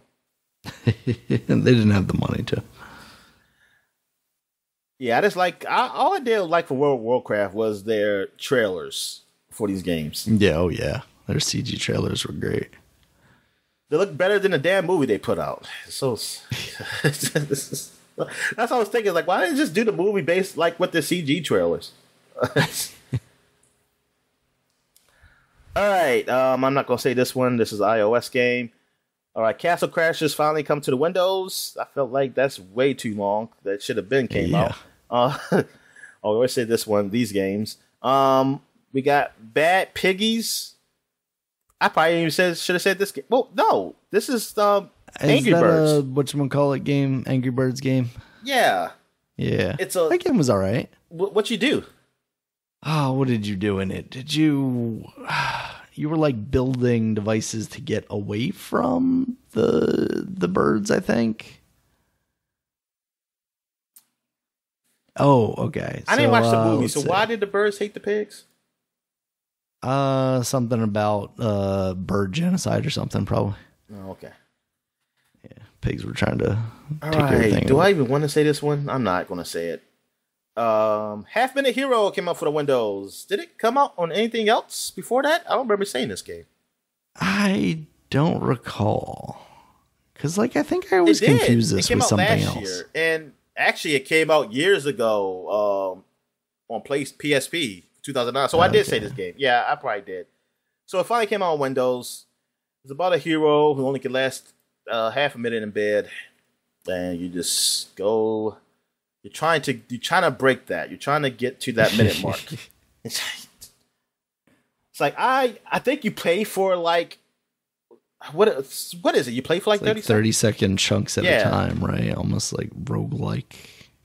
But like each time you get something that carries over to the next run, so you can get a little further and a little further each time. There is a half-minute, The Second Coming. Is this a play on words? They know what they're doing now. Like, they know what they're doing. Good Lord. All right. What else we got here? I'm not going to say that one. I don't even know if I want to say this one. Nah. No. That's it for 2012. So that's the last of August. So now we're going back 20 years to the last week in 2002 of August. And we got Toka Race Driver. And it looks like you're driving cars. It's Codemasters game. And okay, it got rated pretty good. Are these rally cars? What are these things? Race Driver took the game in a new direction. Wait a minute. So there was another one before that one? Oh, Toka Race Driver. Okay. Race Driver took the game in a new direction since the main game mode featured a plot leading to the game being labeled as Car PG. Oh, there you go. The original Car PG. Where the user took on the role of a fictional race driver named Ryan McCain, trying to make a name for himself in the Multiversus car championships, all the while under the shadow of his more successful older brother and haunted by the death of his father on the racetrack, as witnessed by Ryan as a child. The British Touring Car Championship, TOCA, which gives the game series its name, returned for this game. The real life championship had undergone a transformation after most of the manufacturers had pulled out and crowd numbers dropped. So Toka asked Codemasters to include the series to boost the audience interest. I thought that was like the story in the game at first, and now so that was a real thing. However, the return was short-lived. Many tracks were added, and some of the world tracks were not continued from Toka 3, despite their popularity as Watkins Glen and Surfer's Paradise. The game continued with random grid positions and no penalties for bad driving. No penalties for bad driving. Oh, darn. I wish that was the thing in real life. This game got rated pretty good. 74 on PC, 81 on PS2, and an 80 on Xbox. Yeah, that's not bad. I mean, Codemasters, it seems like they've been consistent. Yeah. With their games. They seem like they're making some really decent racing games. I'm going to say they'll put out something that's all right. All right, so what we have here, Super Monkey Ball 2, 20-year anniversary of Super Monkey Ball 2 on the GameCube. And now he got 2 balls. He finally got that other one. The other one finally dropped. Oh, thank goodness. All right, so I'm thinking it's more the same. I don't know what's different because I haven't really played Super Monkey Ball. It's always a game that I was super like, oh, that looks cool. And then the few times that I've tried it, it's like, this is a little more than I want to deal with. What the hell do you want to do? It confuses me down because they want you to move the stage, and I want to move the ball. Oh, you want to move the ball? The primary objective of the game mode is to navigate the monkey trapped inside the ball from one end to the stage to the other. Players control the slant of the stage. So it looks like that's the same thing from one stage. So I don't know. Maybe they added modes. They got party games. So it looks like multiplayer 1 through 4. They got story mode. I guess you got to fight Dr. Bad Boom. I mean, that's just genius, though. They got challenge mode. It got rated pretty good. It actually won the E3 2002 Game Critic Awards for Best Puzzle / Trivia / Parlor Game. There you go. It got an 87 on Metacritic. So yeah, I mean, too much. Well, I mean, if you like that type of puzzle game, I mean, it seemed like it was good. It seemed like people really had fun with it. The last time I really seen it was like during the speed runs, on the what the hell is it called? Games Done Quick. Yeah, Games Done Quick. Yeah. It said what is here? Oh, it was nominated for GameSpot's annual Best Sound on GameCube and Game of the Year on GameCube Awards, which went to Eternal Darkness, Sandy's Rec Room, and Metroid Prime. Oh, Metroid Prime comes out this year. Yep. Just in time. It's gonna be the other Metro Prime gonna come out just in time for the anniversary. Maybe. I mean, the rumor is that game has been ready to ship for a while now. And another GameCube game. So Super Monkey Ball 2 came out the same time as Super Mario Sunshine. A day before. It came out. Super Mario Sunshine. It's the 20th anniversary of this game, which I didn't have a GameCube at the time. Even when I got a GameCube, I didn't get this game because I just for some reason, something about this game, because with the water jet stuff, it didn't entice me. Like, it didn't feel like, I was like, I don't want that. I just want it to be a regular Mario game. And just with this, now that I played it, it's okay. It's okay, but I think I actually probably would have liked it more if I did initially play it when it came out. Mm-hmm. But now I just can never really finish those platform games. I mean, well, actually, that's a lie, because I did finish Mario, whatchamacallit, whatever the hell the fuck it's called on the Switch. Mario Switchware. I was like, what's it? Odyssey. Mario Odyssey. Yeah, thanks for helping me out, Dan. Damn. I said it twice. You are low. Why are you so low? I don't know. I can barely hear you. Maybe I wasn't up on the mic enough. Is this better? I mean, it's better, but I heard you louder than that. Anyway. Yes, but Sunshine, it got rated a 92 on Metacritic, so a lot of people liked it. I just think it's because it's a Mario game. And they said I don't disagree. I think at the time when those reviews happened, they were a little biased to it just being a new Mario game. I think the water pack was okay, but definitely changed things from what people wanted from, a second coming of Super Mario 64. Yeah. There are some very clever, like, we're taking the water pack away from you, and this is just a platforming level inside that game, but it's definitely not the main aspect of that game. Yeah, I feel like I would like it more if that was like a certain stage and you used it. Like, it's one of those things you use, but it's not the main. Yeah, it's not the main thing of the game. Yeah, because you look back at like a Super Mario World, and you had stages where it's like, this is the stage where you're going to need to use the cape. This is the stage where you're going to need to use the fire plant, and it would be really cool if they had done that kind of thing with one of these 3D games. Yeah, because I just kept waiting for like Super Mario 128. That's what I used to call it. Yeah, and I was it's like, yes, I want that one. And I guess that is technically kind of what they do with 64, even, because you have like the flying cap, you have the metal cap, you have the invisible cap, stuff like that. But it's not but it's not like the thing you use all the time, Exactly. Yeah. All right. So what we have here, we got SOCOM, U.S. Navy SEALs. Mm-hmm. This was PlayStation's first, like, one of their first big games, like, with the online. Like, this is when they were showing off their finally being online for people to connect with other people.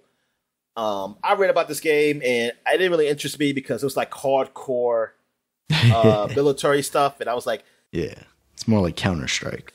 But it got decent reviews out here. Like, the Metacritic for the first one got 82. And, yeah, I mean, it was all right. I heard it was an all right game. I heard it was pretty cool playing with people. It just seemed like, at the time when I was reading it, I felt like, oh, man, this is kind of too hardcore. Like, you have to really be with people. And you have to all work together. You can't just go out shooting. I have no idea if that's really was the case. I mean, I never played a SOCOM game. Mm-hmm. Have you ever played a SOCOM game?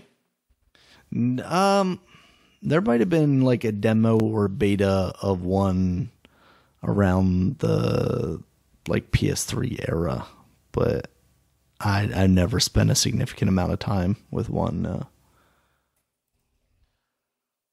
I just remember the commercial where it would be like the kids playing online, and then they're getting their butts beat, and then they're getting their butts beat by like real Marines on the other end. Oh yeah, they know all the strategies. I guess it's like this is almost like I wouldn't say a launch, but it feels like it because they got Twisted Metal Black Online also came out. Yeah. I would have loved that, but I was not getting the modem. Oh yeah, this is still the dial-up days for me, man. I did not get to the broadband days till a lot later.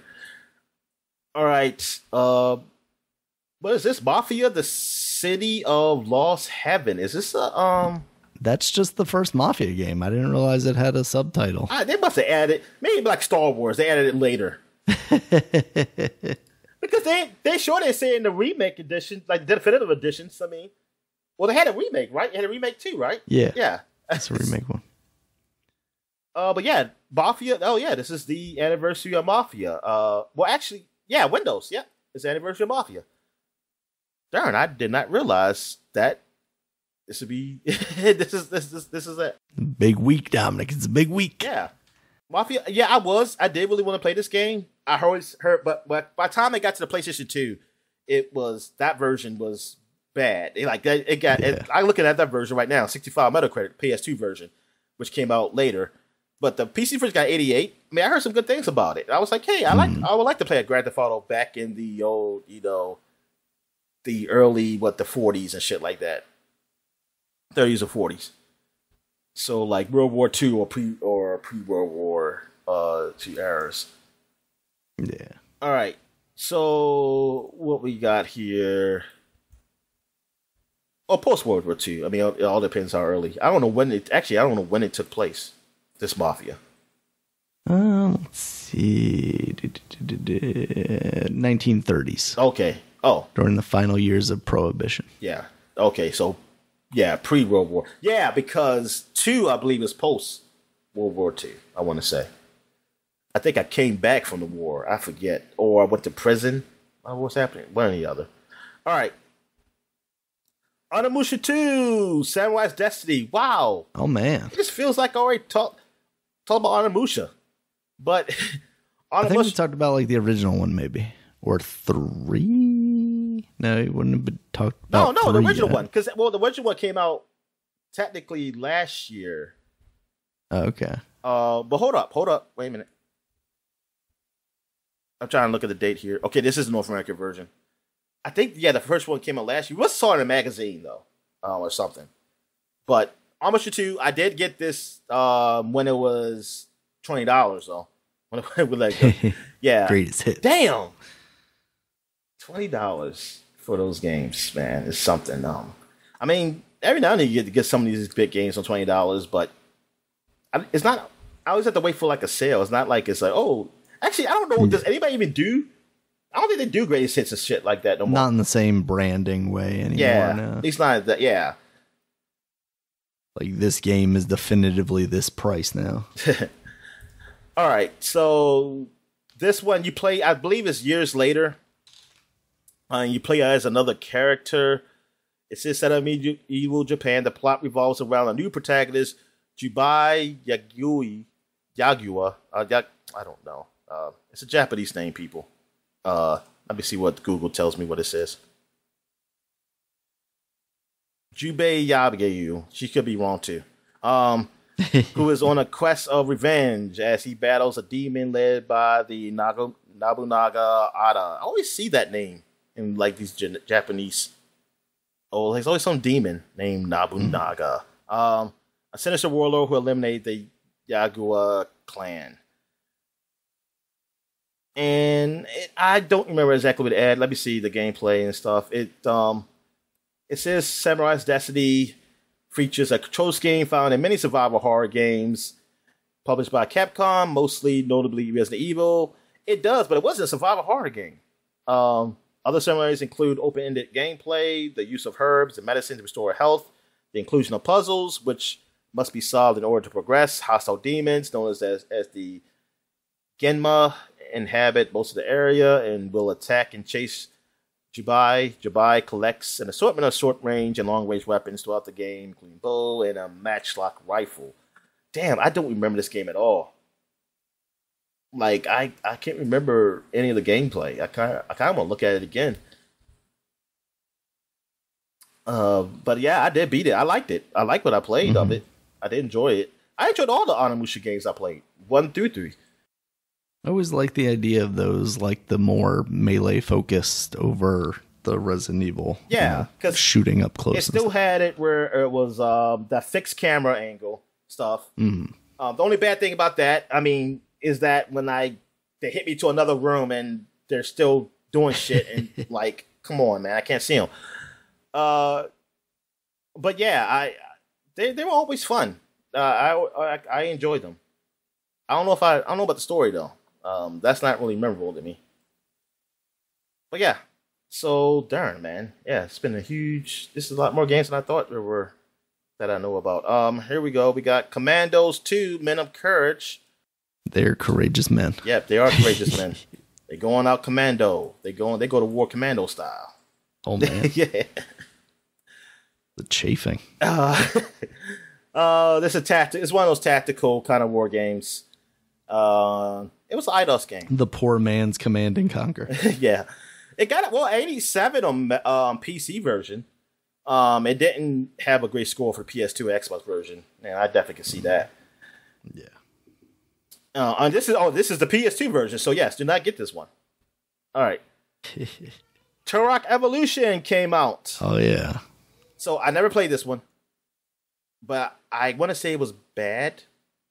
I think it was bad. Yes, it was bad. Was this the PlayStation 2 version? Yes. Yeah. It was bad.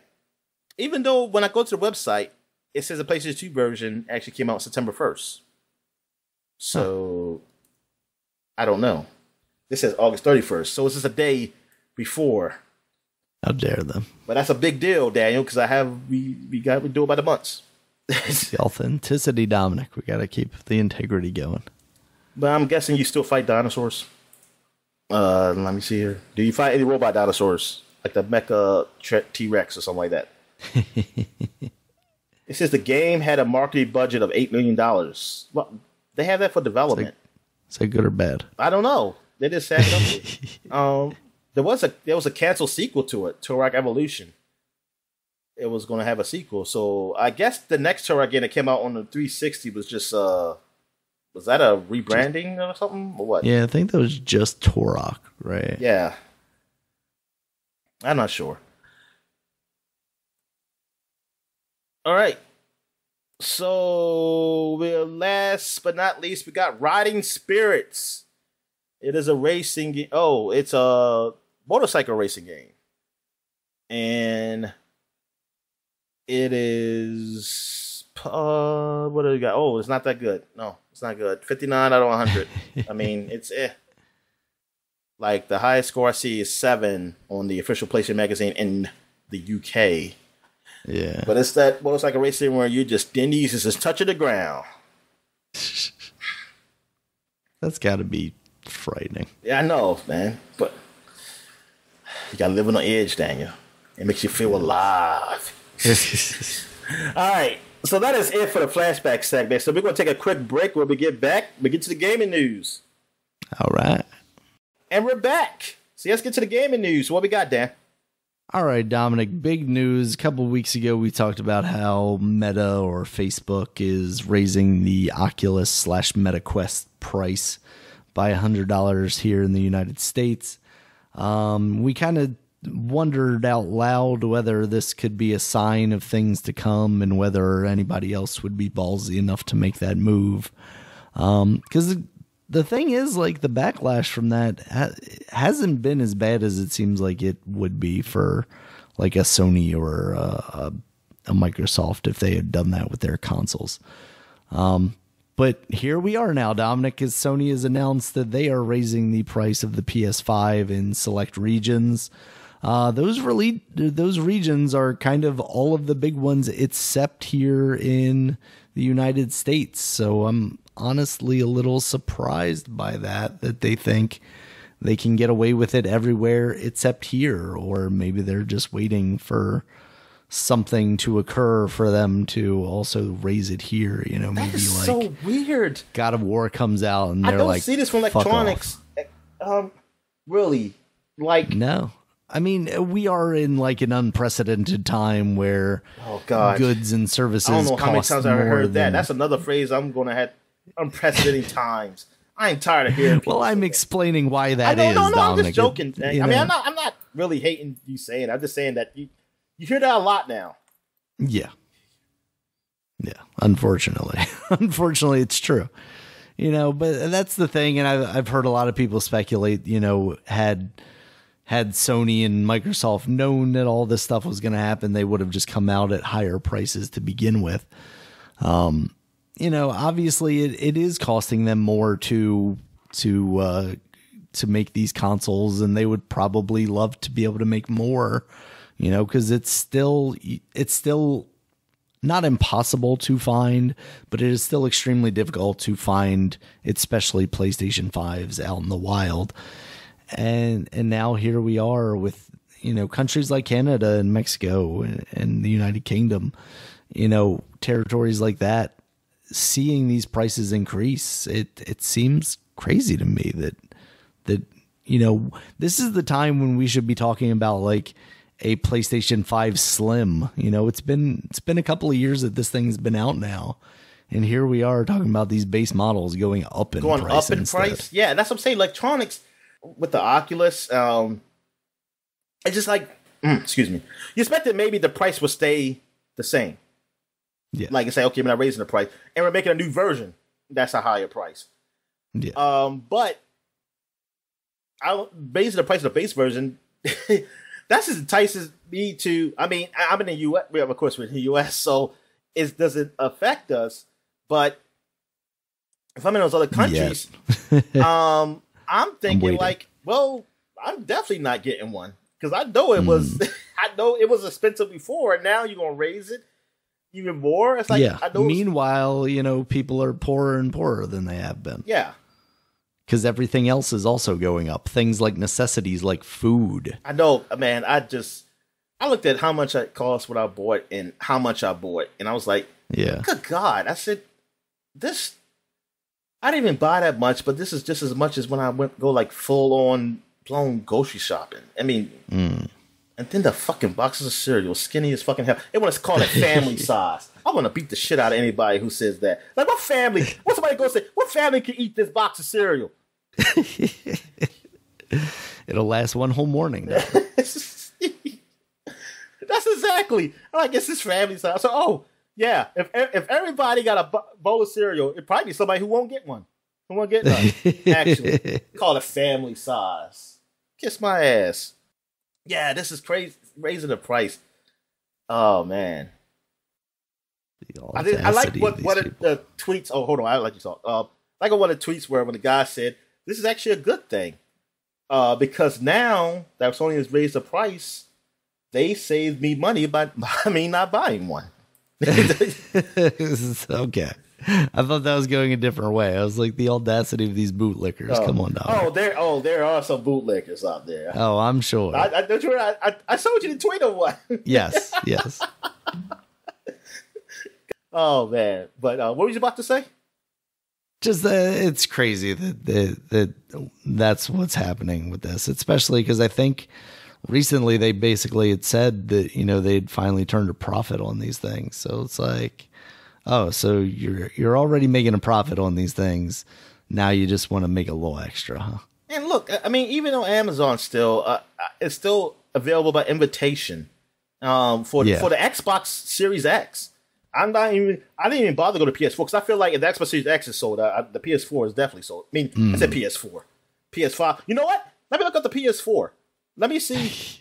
That because like I told you, I think those are just as impossible. Exactly, because I remember during COVID, I know when I was looking at an Xbox, I was saying like, how much can I get a Slim for? Because I'm tired of this Xbox. Maybe I can get a super cheap, and they ain't had it available. I was like, oh damn.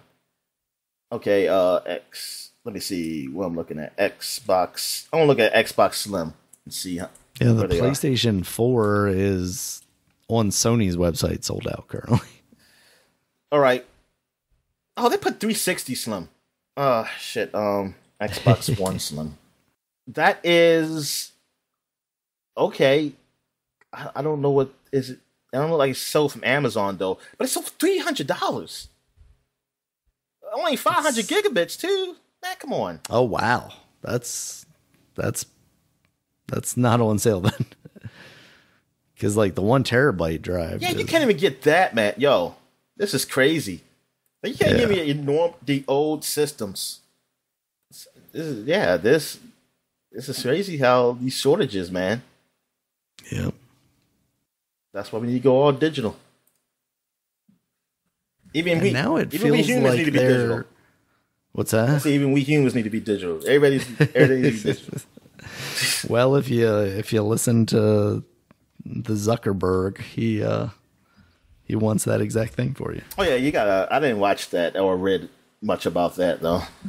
Oh, the Joe Rogan interview with him. Yeah. Oh, so it was Joe Rogan. Well, I definitely don't want to watch that shit. Yeah. Yeah. No, I haven't seen much of it either. Oh, I thought you were gonna have that in the news. Oh no.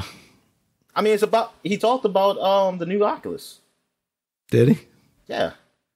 Okay. Oh, so I hadn't seen anything. Oh, darn. Because I mean, I know there are rumors that. Well, I don't even know if they're rumors. I know that they had talked about there being like a higher spec, but it sounded like more. I mean, is that what it's going to be, or just going to be two versions? What do you mean? Like, are they going to just focus on that one and just start making them, or is it going to be still Oculus Quest? I mean, the Quest 2. My understanding was like still Oculus Quest 2, and then there would be a more professional, more expensive, one. I forget what the code name for that was, but I don't know. I have to look into what he said about this new stuff, and maybe talk about it next week. Yeah, I don't know, man.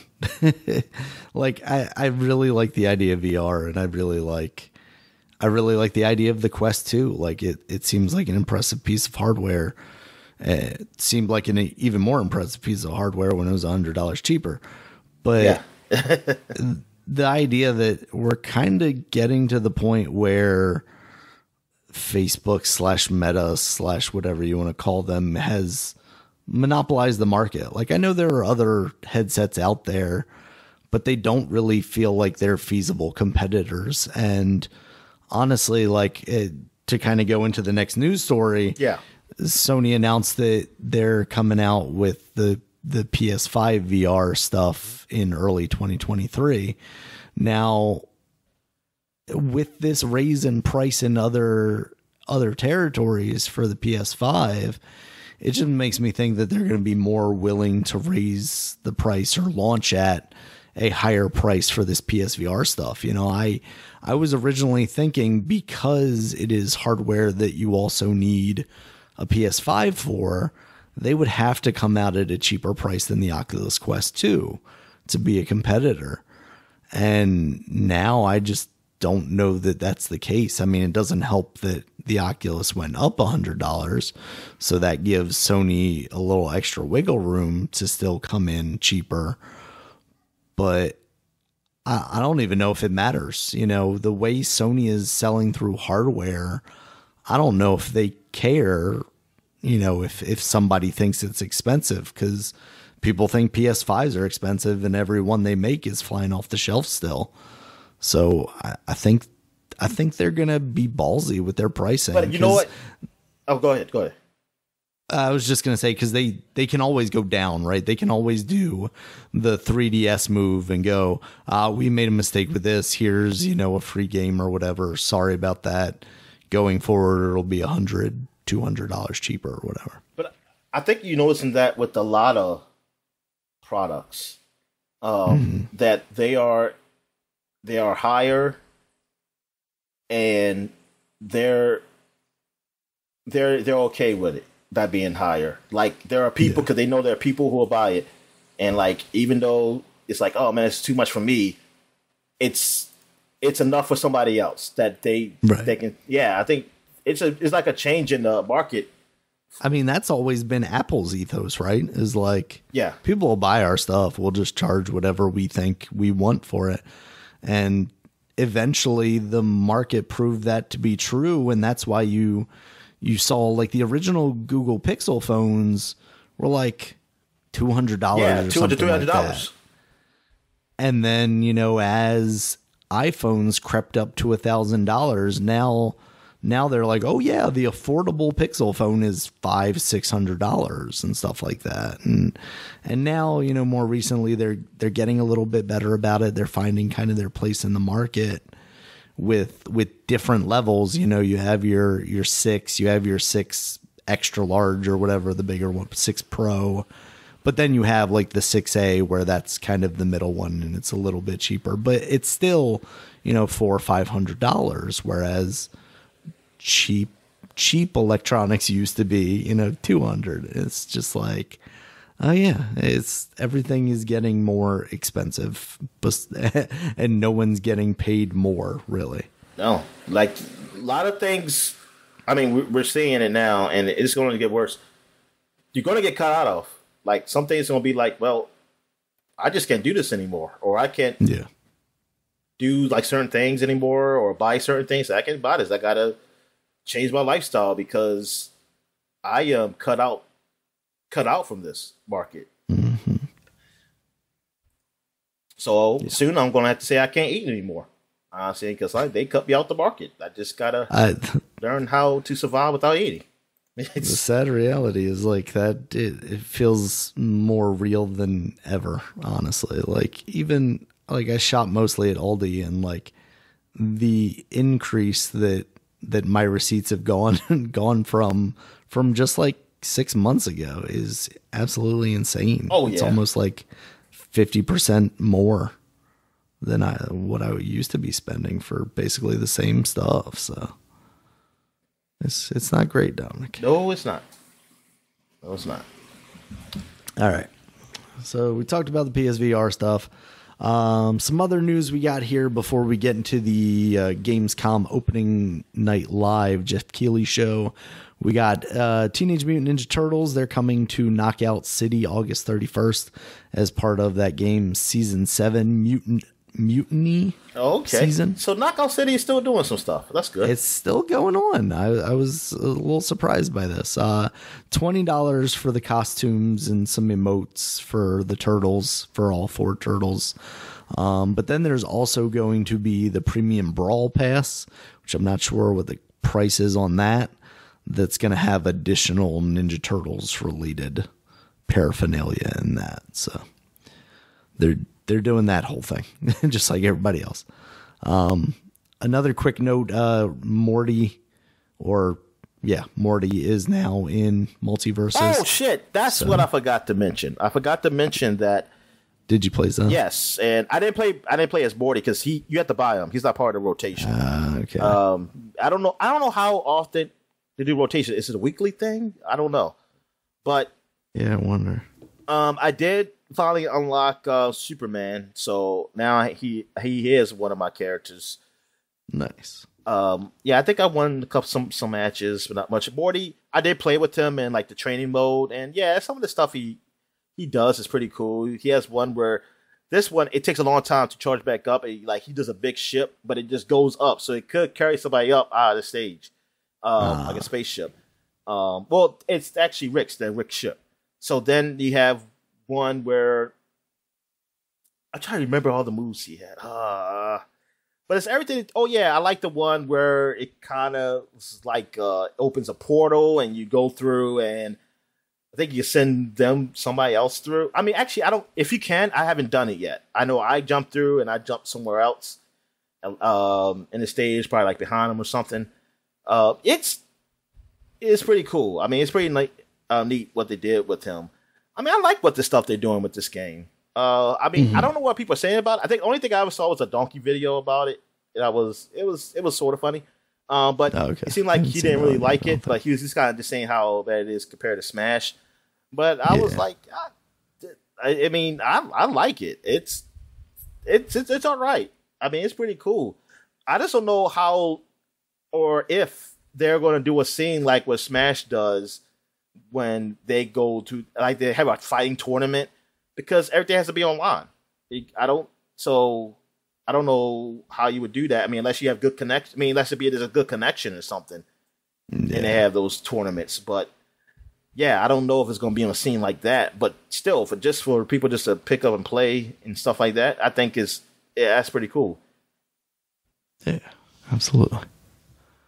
All right, Dominic. The other one I got here is there's a new Atomic Heart gameplay trailer out there, but you gotta remind me what that game is. This is the one that's like BioShock meets Fallout, but in Russia. So it's kind of like that one that you really like with the time rewind stuff. The one we were playing there for a while. Yeah, Singularity. So it's like kind of a combination of all three of those games. And it looks really cool, but they keep saying like, oh, this year, 2022. And I'm like, then why don't you have a release date? Because we're now, 3 months away from the end of this year and you're putting out new trailers, but you can't tell us when this game comes out. What's going on here? But that looks really good. So check that out if you have any interest in any of those games, I would say. It's worth taking a look at. Yeah, so that's all I got besides the opening night live stuff. So we kicked that show off with a game from a new studio led by Leslie Benzies, who is a guy that used to work on Grand Theft Auto. This game is called Everywhere, and boy, I don't know what this game is because they sure showed a lot of different concepts and things, including like some car racing and some like realistic people. The cars were cartoony. And it just like was all over the place. It was almost kind of like the Marvel beginning logo where they're like flipping the pages through the logo as it like turns sideways, but like many different game elements. And I'm just like, what is this game about? And we didn't really get an answer about that. Oh, so. I didn't see this. I gotta go look this up. Yeah. After that was Dune Awakening. This is based, of course, on the book/movie, and it is going to be an open world, massively multiplayer online survival game. So check me out. Visually, it looked all right, but it was just a CG trailer. It looked like. Yeah, so. That's what I saw. Yeah, it didn't really give you much there. Yeah, it didn't. And I just saw the Everywhere. I missed that because I must have fast forwarded past it. Yeah, it didn't really show. Yeah, it's just like a mishmash of everything everywhere. All right. After that was a teaser for the PlayStation Edge controller. This is basically their like Xbox Elite equivalent. It's got sticks that are replaceable. It's got back buttons and all that nonsense, but it has no release date and no price. And as we just talked about with Sony hardware, I have no doubts that this thing is going to be pushing $200, Dominic, because that Elite controller is what, $150? Or is that on sale? I don't. Because now I'm like questioning myself. I always thought it was like if they actually went down to 150, that's pretty good because I thought it was 200. That's what I'm thinking now. Like I'm thinking maybe that's too cheap. 179 is how much it currently is. Okay, I think it went down. But we're also talking. I don't think that was the first. Yeah. Yeah, it's currently $154, $155. Yeah, I think it went down in price. I don't think it started out that way. Like I remember when it was first announced. Yeah. I think because they still don't technically have a Xbox Series X version of that yet. No. With like the extra share button and stuff like that. But there has been rumors that there's going to be a white one. I'm curious. Can you put a share button into it? Do you mean just like space wise? No, I mean like I'm sorry. Can you make one of those extra buttons on the Elite controller? Can you just make that a share button? Oh. I wonder, yeah. I wonder about that. Because you could make, like, the paddle button a share button if you really wanted to, I guess. Or any button, because you can, like, completely program that thing, right? Yeah. So, yeah, I wonder. Yeah, because, like, there have been rumors out that there's a white one that could be coming out soon, but it doesn't look like it adds an extra button either, because basically the place of the share button on those Elite controllers is where like the little program switcher button is. So I don't know what they would do with that, or if they're just like, hey, these are professionals that buy this. They don't need share buttons, or if they do, they can program one. But yeah, this Sony one I think is going to be buku bucks.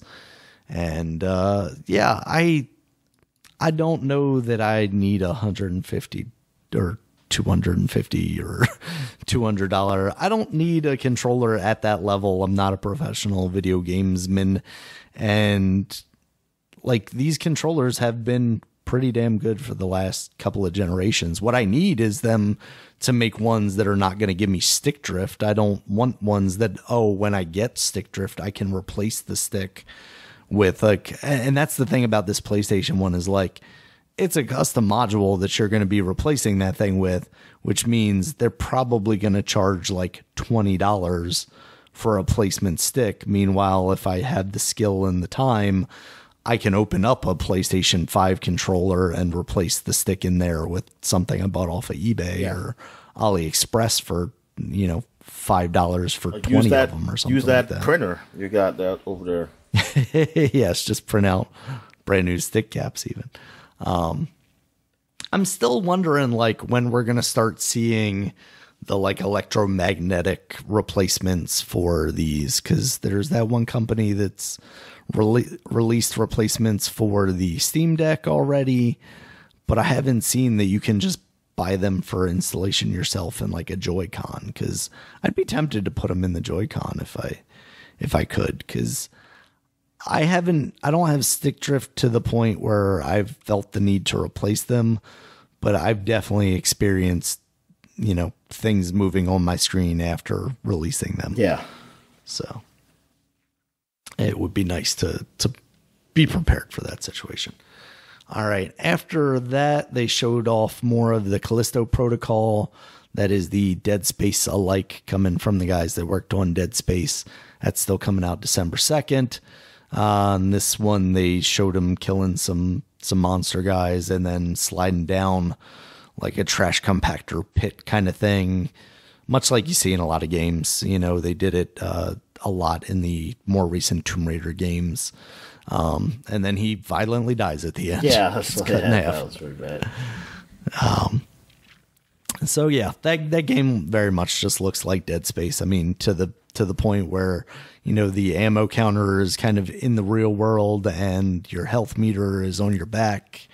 They are making one of those games. After that was the Lords of the Fallen, which I was confused by. I thought Lord of the Rings. I thought that was like one of those night things, whatever. Yeah. And I was like, Ring Wraith or something. Yeah. I mean, it's crazy to me because like there is that this looks like, a Dark Souls-y, Bloodborne-y kind of game. There was already that game called The Lords of the Fallen, or Lords of the Fallen, maybe there was no "the" in front of it. Yeah. That came out a couple of years ago. That was just one of those. And I forgot about that game. And then I saw, then I saw it. I said, that sounds like I heard this. And I heard Jeff Keighley say, the sequel. But they just call it, so was it called Lord of the Fallen and they put the S? That's what it is? That's what I'm trying to figure out. So did he say this is a sequel to that game? It sounded like he did. Lords of the Fallen. Or something. Yeah, that game was called Lords of the Fallen. So this is the Lords of the Fallen. Oh. That's so absurd. I love that. Yeah, so that looks all right. Again, just another CG trailer. Like that's kind of what you saw a lot of on the show. After that was the announcement of Moving Out 2. That's coming out in 2023. That is the game where you're a group of movers and you're kind of doing physicsy puzzle stuff to get the stuff out of the house. Is cute. They showed off some Hogwarts Legacy after that, kind of a story trailer. You can choose the good side or the bad side. You can be a Slytherin or a Hufflepuff. Oh, I didn't know you could. Yeah. Yeah, you can kind of go down different paths, it seems like. And I wonder how that affects the story, Because, do I get to kill Harry Potter at the end? That's what I want to know. I know this is supposed to be a sequel? Years before or something. Like a sequel to Harry Potter? No, I mean, like, is it after the events of Harry Potter? It's before. Oh, okay. I think it's like 100 years before or something like that. Yeah. After that, our friend, what's his face? Shit. What is his name from Borderlands Studio? Dominic, the magician. Oh, Pitchford. Yes, Randy Pitchford. Randy Pitchford came out in the brightest clothes I have ever seen in my life. He came out and announced a new Tales from the Borderlands called New Tales from the Borderlands. His pants were yellow, but his top of the shirt was dark blue. His shirt is dark blue. Yes. Sorry, it's really just the pants. Yeah. But also it was dark blue, but it was sparkly. Yeah, it was sparkly. Yeah, it was. Yeah. He is a magician, man. Like, he is always doing the distraction thing, you know, because he could definitely pull a coin out of my ear and I wouldn't even notice it because I'll be looking at his pants. But yeah, New Tales from the Borderlands game, Dominic. You really like that game. What do you think? Well, it's new characters. I mean, yes, I like it, but I kind of wanted the sequel to that one to know what happened to the characters. Well, technically, I guess you learned something. I was going to say they used them in 3 though, yeah, right? And I think that ruined it. Yeah. That ruined it to me. But still, I want to know what happened in between the time, because I still haven't seen the 2 women who were in it. The sisters. Maybe they'll tie that stuff in somehow. Yeah. I really want a sequel to that. This, I mean, I'm interested. I hope it's good. I don't know. Yeah, and that's coming out soon. That's coming out on October 21st. And it's going to be, I guess, the whole game, because I think they're not doing the episode thing anymore, right? Episodic thing? Oh, I didn't catch that one way or the other. Oh, yeah. I mean, I don't know. Because it didn't say. It just says the name. It don't say episode 1. Yeah, just show me the page. Yeah, I mean, it's just $40 for that coming out on October 21st. So yeah, it sounds like it's the whole thing at one time. Yeah, I mean, I think that's the right direction to go. I think Telltale was doing that for a very specific reason. You know, they were a smaller studio at the time, and somebody like Gearbox, if they're developing it themselves, then I guess that's what I wonder is like how that gameplay is. Do they just take the Telltale stuff, or do they change it now that they're making it themselves to be a little more actiony or something like that? All right, Dominic, after that was Dying Light 2 DLC. It's called Bloody Ties. It seems like kind of arena combat stuff, like Gladiator almost. So that looks all right. After that were 2 games that I'm pretty sure were just commercials.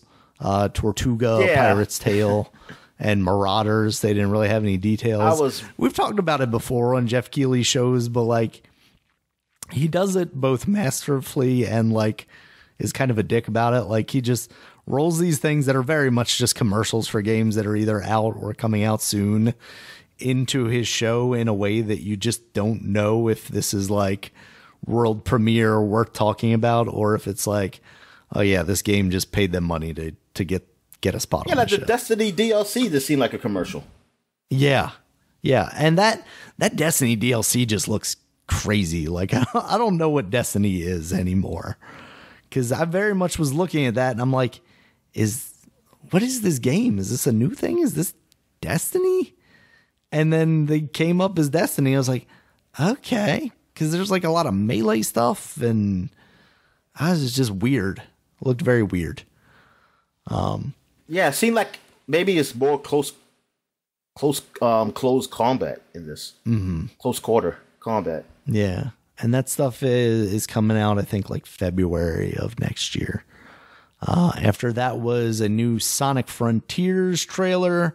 They showed off some stuff that actually looked all right in this, but then they showed off more of that open world, and I think that open world is doing more harm than good. I'm thinking, because I think those things that I like to see is stuff in like you play like it's a specific level or something. Like they said, like some bonus levels and things of that nature.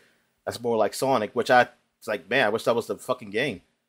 Yeah, it's almost like exactly what we were talking about with Mario Sunshine. It's like those Sonic levels are like very small portions of this kind of shitty bland looking open world game where there's just like there's nothing happening in those environments, and they keep showing them. And then they showed different one. Then they showed like, oh look, we got the desert and somewhat beachy, I guess. One, yeah, like when they did a little montage thing, and then, but they just seemed the same. Like it's really nothing around. It's like I feel like it should be populated with some stuff and shit.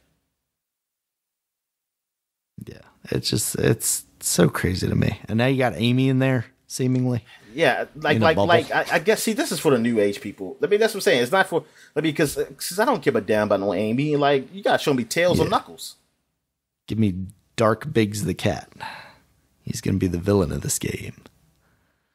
Yeah, I don't know, man. That game comes out soon enough that we'll see how it turns out. But I don't have too high hopes for it. After that was Under the Waves. This is a game, as Jeff Keighley said it, is coming from a French studio because I guess he didn't want to say the name Quantic Dream. So this is a new game from them. That's what he said? Yeah, he was like, a new game from a French studio. That is interesting. Yeah, so it looks like you're doing like submarine underwater adventures. It actually looks kind of cool. It does. It does. I want to see what the actual gameplay of it is, because that's kind of where these Quantic Dream games really fall apart for me. But that's coming out next year, so we'll see. After that was another trailer for Goat Simulator 2, just still showing off more of crazy goat antics with multiple goats, because kind of the multiplayer is the focus of that game. After that was Return to Monkey Island. That got a release date. It is going to be September 19th because that is Talk Like a Pirate Day. So I didn't know that was a thing. Where the hell? There's a day for everything, Dominic, I swear.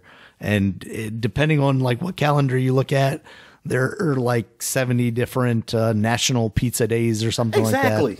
Yeah, I was thinking like, it's actually ice cream day. I could have sworn I heard of that earlier, but I don't know.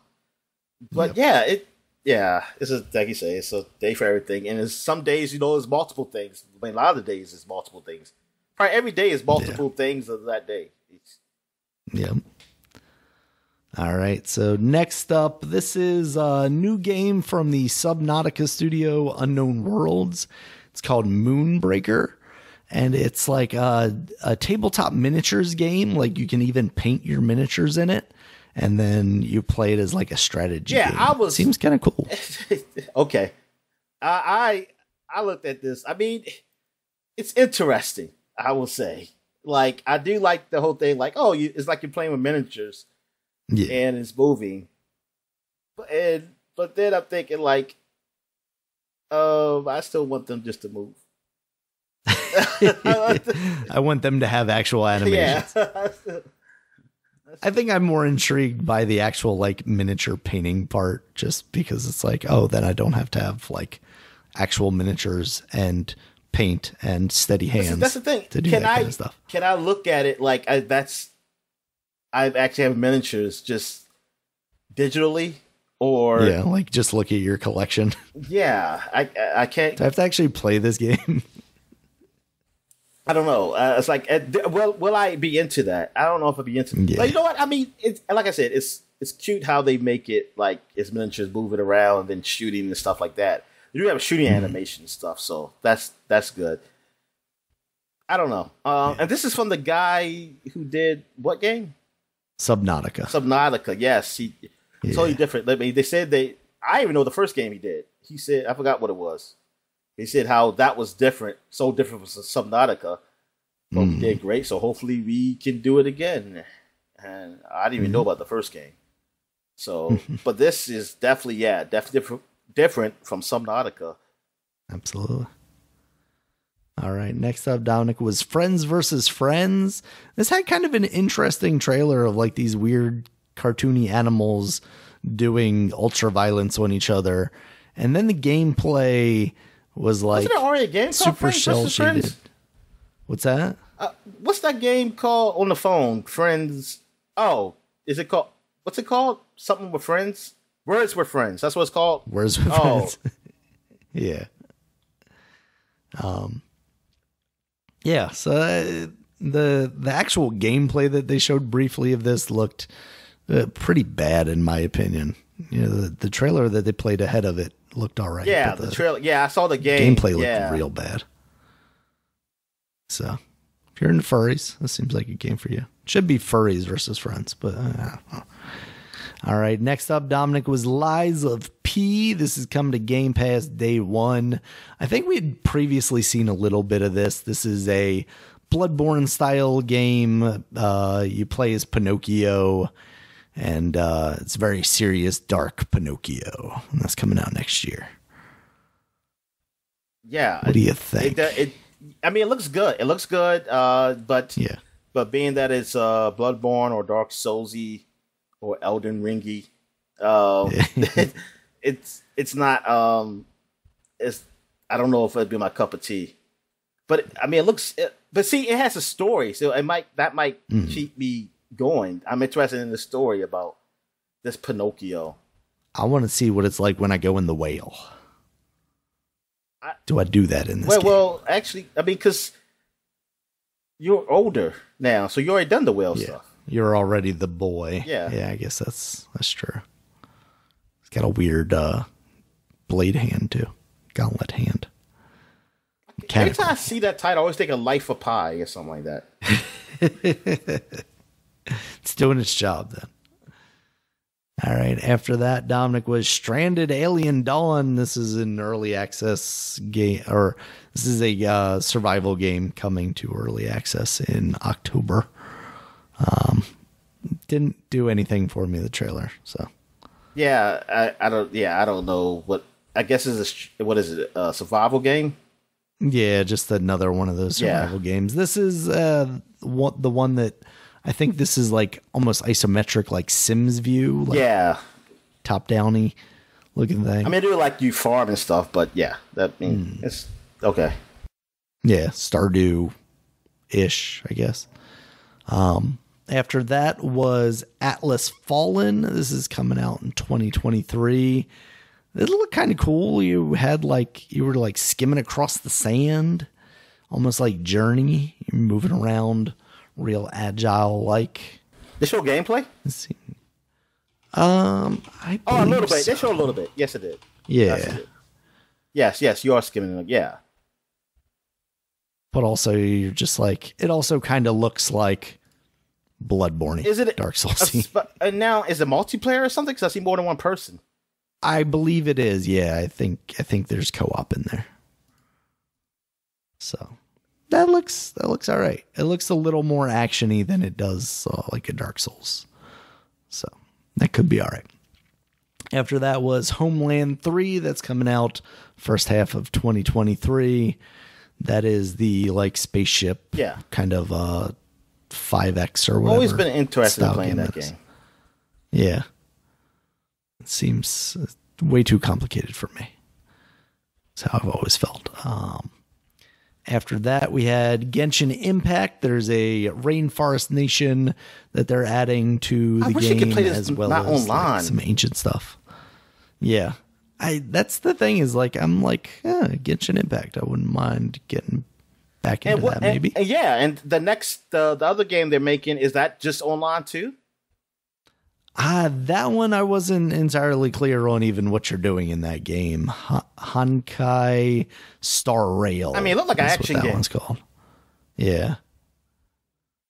I don't know, Dominic. They want our money too much. They're like, oh yeah, just put you online and then we'll give you spins or something. All right, next up, Dominic, High on Life. They showed some footage from the boss battle. Basically, your gun talking to you about how you're beating up this weird insect lady. Looks fun. I'm still what's it called? Still all about playing that. The High on Life game. Oh, okay. The one with Justin Roiland doing the voices for the guns. Looks like that'll be fun, and that's a day one Game Pass thing. So definitely give that a try. We had Hardscape Shipbreaker. that is coming to the Xbox. That's been out on the PC for a while. That's kind of like a outer space Minecrafty building thing, but also has some story bits to it. Oh, okay. We had Telltale's Expanse. They talked a little bit more about that. Said that's coming out summer 2023. So they were talking about how they were like changing the gameplay, but it doesn't seem like they're doing much outside of like evolving it slightly to make it a little more actiony. Yeah, I recognize the woman because she's from the show, the main character. Cool. Yeah, yeah. Right. It definitely, like the look of it. It's not the old. I mean, it doesn't have like the shell shaded Telltale look, but you can see it's Telltale, but it looks, but it's not that like the other Telltale. Yeah, it's not as hard shaded. Yeah. It's like an evolution of that style. Definitely gives you Telltale vibes, but isn't just that again, which is nice. All right, next up, Dominic, we had Killer Clowns from Outer Space. That is going to be a kind of asynchronous or not asynchronous. What's that? Like non-symmetrical multiplayer game where it's going to be like 7 versus 3 because there are going to be 3 killer clowns and then there are going to be like 7 teenagers trying to take them out. So kind of like the Predator game, like the Friday the 13th. Dead by Daylight. I was hoping it was something else because Killer Clowns in Outer Space. I remember watching that a lot of times when I was a kid. Oh, really? I watched that a whole lot because it wasn't really. It was more for me as a kid. I thought it was more funny than scary. I mean, it had some scary bits, but it was something. Yeah, I remember watching it, and like the girls, my mom used to babysit, watching that on I think HBO or something. And yeah. I can't believe they actually bought this property. But yeah, I wish it was something else. I wish it was like an action game or maybe some type of survival horror game or something. So I would love to play something like that. Yeah, I would like to see them take one of these properties and make more of a single player type thing. All right, next up, Dominic, was Scars Above. This is allegedly coming soon. They didn't put a date on it, but it looks like a third-person action shooter set in a sci-fi kind of environment. Almost, the graphics themselves have that kind of like bland, kind of realistic but fantasy world. Almost like it looks like Death Stranding to me. Yeah, it does. Death Stranding or. Even I think what's it called? The Control or something like that. Like how like the way the fighting was, and I mean like that's how the enemies were moving and stuff like that. I mean, yeah, it does have that look, but I mean I don't know. I hope it's all right. Yeah, it seems like it has potential. Next up was kind of an announcement trailer, more for a studio than a game. Apparently a new studio formed by who they referred to as industry vets from top RPG games, including things like Dragon Age and Fallout. Something Wicked Games, Word Song. They really didn't show anything about the game whatsoever outside of that title. But it's got some pedigree to it, so I guess that's something to keep an eye on. After that, we saw Age of Empires 4. There's going to be a free anniversary update coming on October 25th. Man, I kept thinking this game already came out already because I kept hearing about it. It did. Yeah, it's just it's an anniversary update. Oh, okay. Yeah, so they're adding the Ottomans and the Malians to it. 2 new civilizations. Okay. So yeah, that game's been out. We saw after that Gotham Knights, just another trailer, including villains such as Clayface, Harley, and Mr. Freeze. I They didn't show anything new or different about it there. It's just another kind of story trailer. It still looks all right. I'm not super hyped for it. But the cop lady, is that Montoya? I don't know. Actually, I was going to ask you. I forgot to remember to ask you about that. Because, yeah, she's like taking over for Gordon because Gordon's gone too, I guess. Yeah. So maybe he's dead with Batman. I don't know. I mean, the only woman I know is always Montoya. Okay. The cop lady who was with Gordon. That's the only woman I really know. Yeah, because she's gonna help the bats, I guess. And I know, remembering back to like the Batman games, the Arkham games, like Bruce always looked kind of weird, but man, the Red Hood, when he doesn't have his red hood on, just looks like this weird beast of a man. Like his proportions are way off. It looks like Chris Redfield from this part of the modern Arkham Resident universe? I guess. I don't know if it's like canon though. Oh, you know what I mean? Yeah, like, because unless this is another girl playing Batgirl, Gordon was in a wheelchair. Barbara Gordon. Yeah. But now, if you're going by the new comic, she was in the wheelchair, but she's out. She got better. Oh. Like it's been Batgirl. Nice. It's been regular Batgirl since at least 2012. As far as the New 52. The New 52 came out. Right. Batgirl was walking. Interesting. I mean, it's comics. You can do whatever you want, right? Throw some robot legs on her, for God's sake. Yeah, I mean, it's been over a decade since she's been walking now. Gotcha. I mean, even though some people, I mean, they liked her as Oracle because of the story too. But I didn't read the comics then. The comic I remember seeing, she still had legs. I was younger. All right, Dominic. Next up was Where Winds Meet. This kind of looked like Crouching Tiger, Hidden Dragon meets a Dark Souls-esque game. I feel like I'm going to say that a lot here. But it had you like running across the water and maybe a little more action-y than that game. Maybe like a Sekiro kind of thing. It looked really cool from the trailer that they had there. What did you think of that? What's it called again? Where Winds Meet. Oh, okay. This one's developed by it really does. So is it supposed to be like a Sekiro?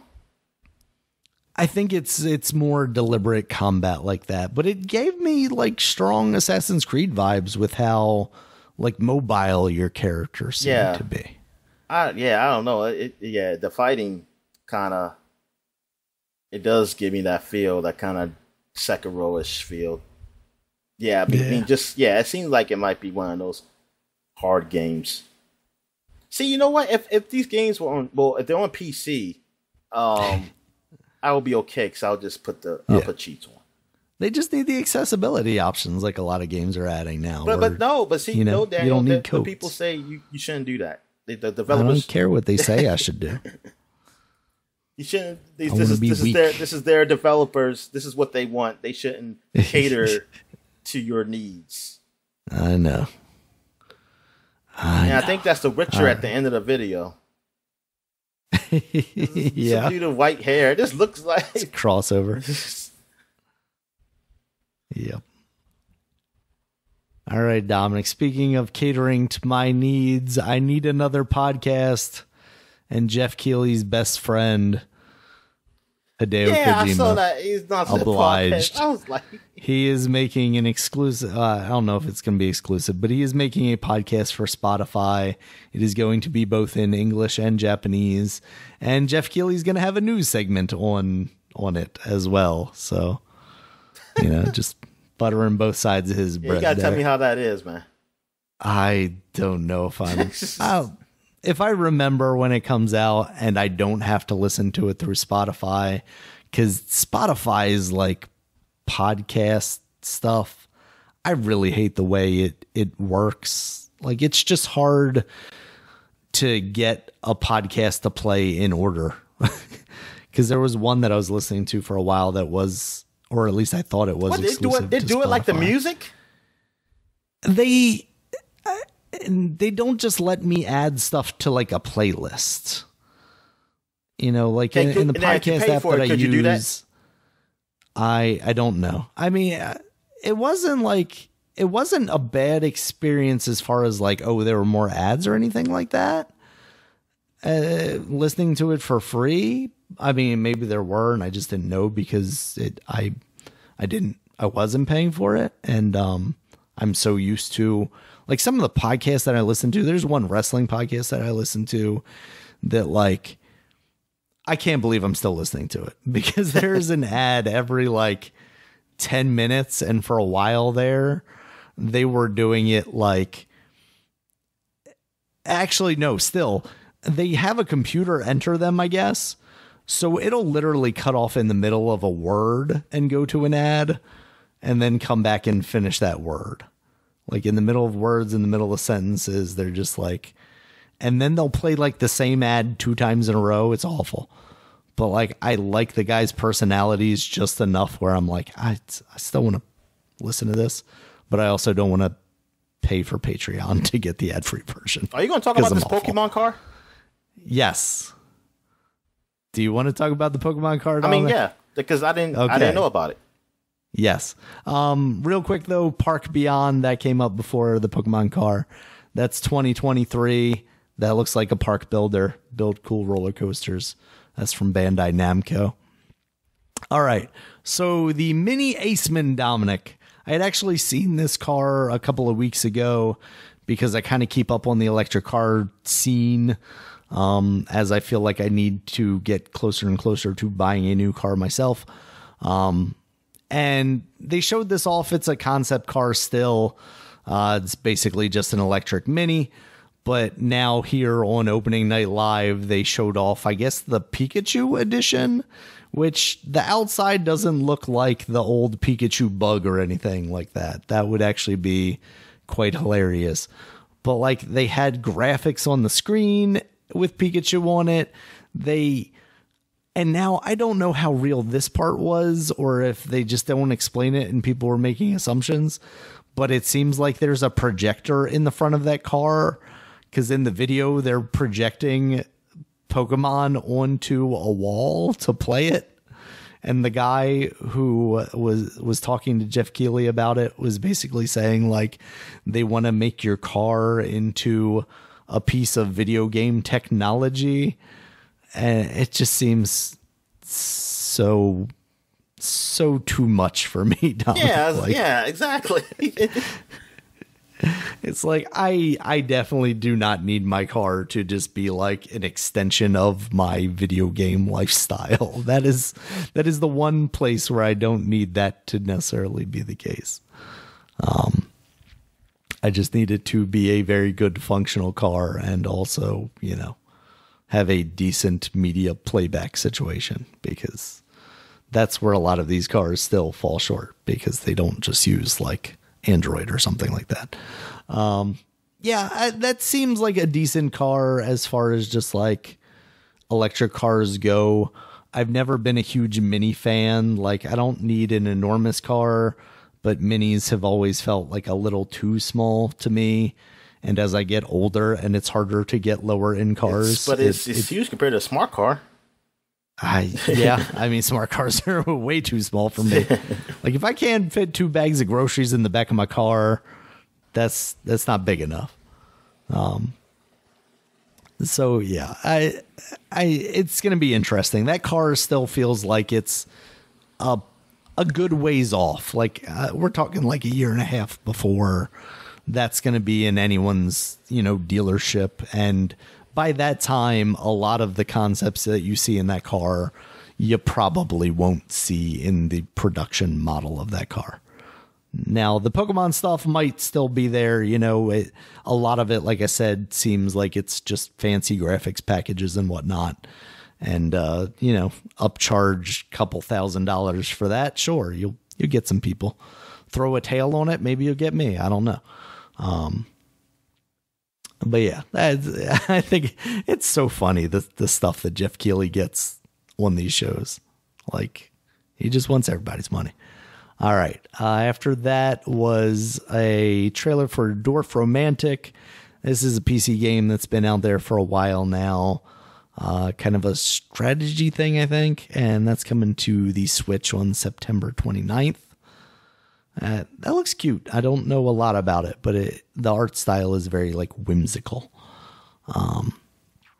After that was Outlast Trials. It sounds like this is the next Outlast game, but it sounds like it's kind of Saw-like, where you're basically playing games, and there is both multiplayer and single player in this. So if you want to be freaked out with friends, you can try that out. There's going to be a open beta soon, I believe, during like Halloween season, the end of October. And then the big one, Dominic, we kind of spoiled it a little bit last week with the Amazon listing that went up. But Dead Island 2 is back. It is coming out February 3rd. And there was both a story trailer. I say story trailer, but it's really just kind of a flavor trailer to get you accustomed to the world. And then they also showed a gameplay trailer of just brutally killing zombies. What'd you think? I mean, it was a nice trailer. Worth the wait. But like I said before, I don't know if I don't care to play this right now. Maybe when it comes out, but I don't. It's like this took forever. Games have moved on, but maybe unless they do something different. Maybe doing something different that's probably get me to want to get back into the Dead Island scene. Yeah. Okay, no, go. You want to say something about this? I was just going to ask, did you see anything in the trailer that indicated they're doing anything looks like interesting with it? No, it looks just looks like more of that game. Yeah. And Dying Light, which is the game from the people that made that first game, already came out and did do something different. So it very much feels like they're just releasing this game to release this game. No offense to the developers, but it doesn't seem like anything new is coming from this game. Yeah. Which is disappointing. I think I'm trying to see this game. They did show more Dark Tide. Yes, they did. Warhammer. That looked pretty good. I really want to play that game. And this is the game. I was trying to find the game you were talking about. Was it Blacktail? The one you were talking about? I didn't mention that. I had that on here because it looked kind of cool, but then it seemed like one of the commercial style advertisement things, and I also didn't know much about it. Yeah, I'm trying to find that. What's the one that looks? You said looks whimsical. Dwarf Romantic, DORF, and romantic with a K at the end. And what did you do in that game? So it is, according to Steam, a peaceful building strategy and puzzle game. Okay, I am not looking at that game.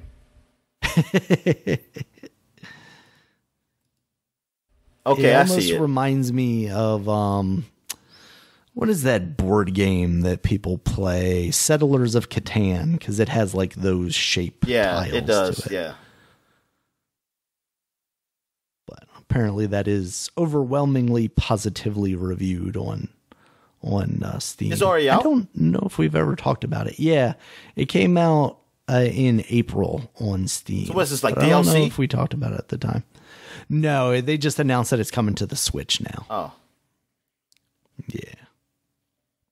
Because it wasn't on anything but the PC. So, yeah. Was there anything that stuck out to you in particular, Dominic, from the show? Not really. But the Dark Tide, when does that come out? When does that come out? I feel like it's relatively soon. Oh, Warhammer Dark Tide.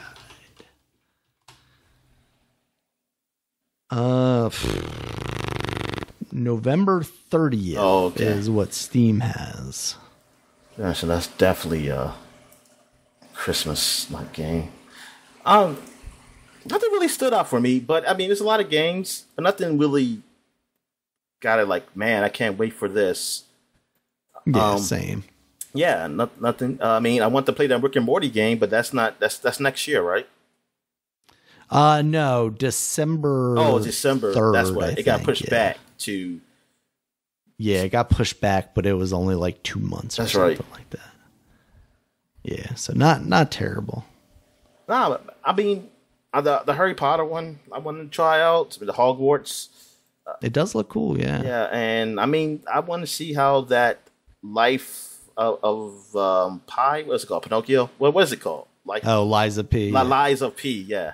I want to see how that is because I do want to play it because I do like the story. I just hope maybe I can get into the gameplay of it. Yeah, because it's like an interesting mix between like Alice or American McGee's Alice and like a Bloodborne style thing. Yeah.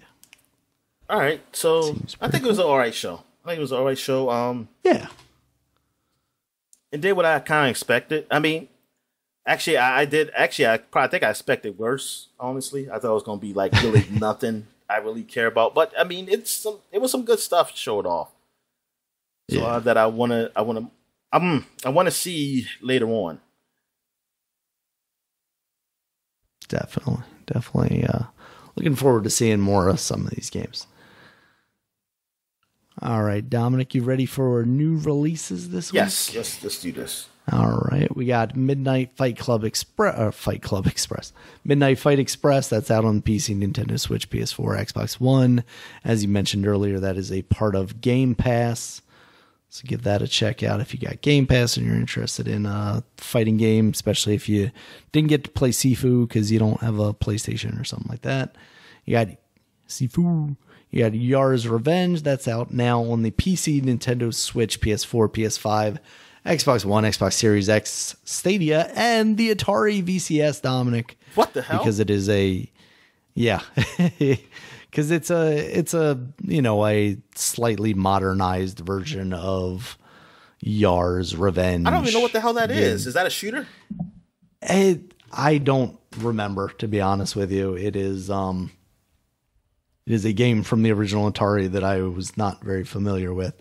It looks like you're basically some kind of insect and you're like chipping away at enemies on the screen.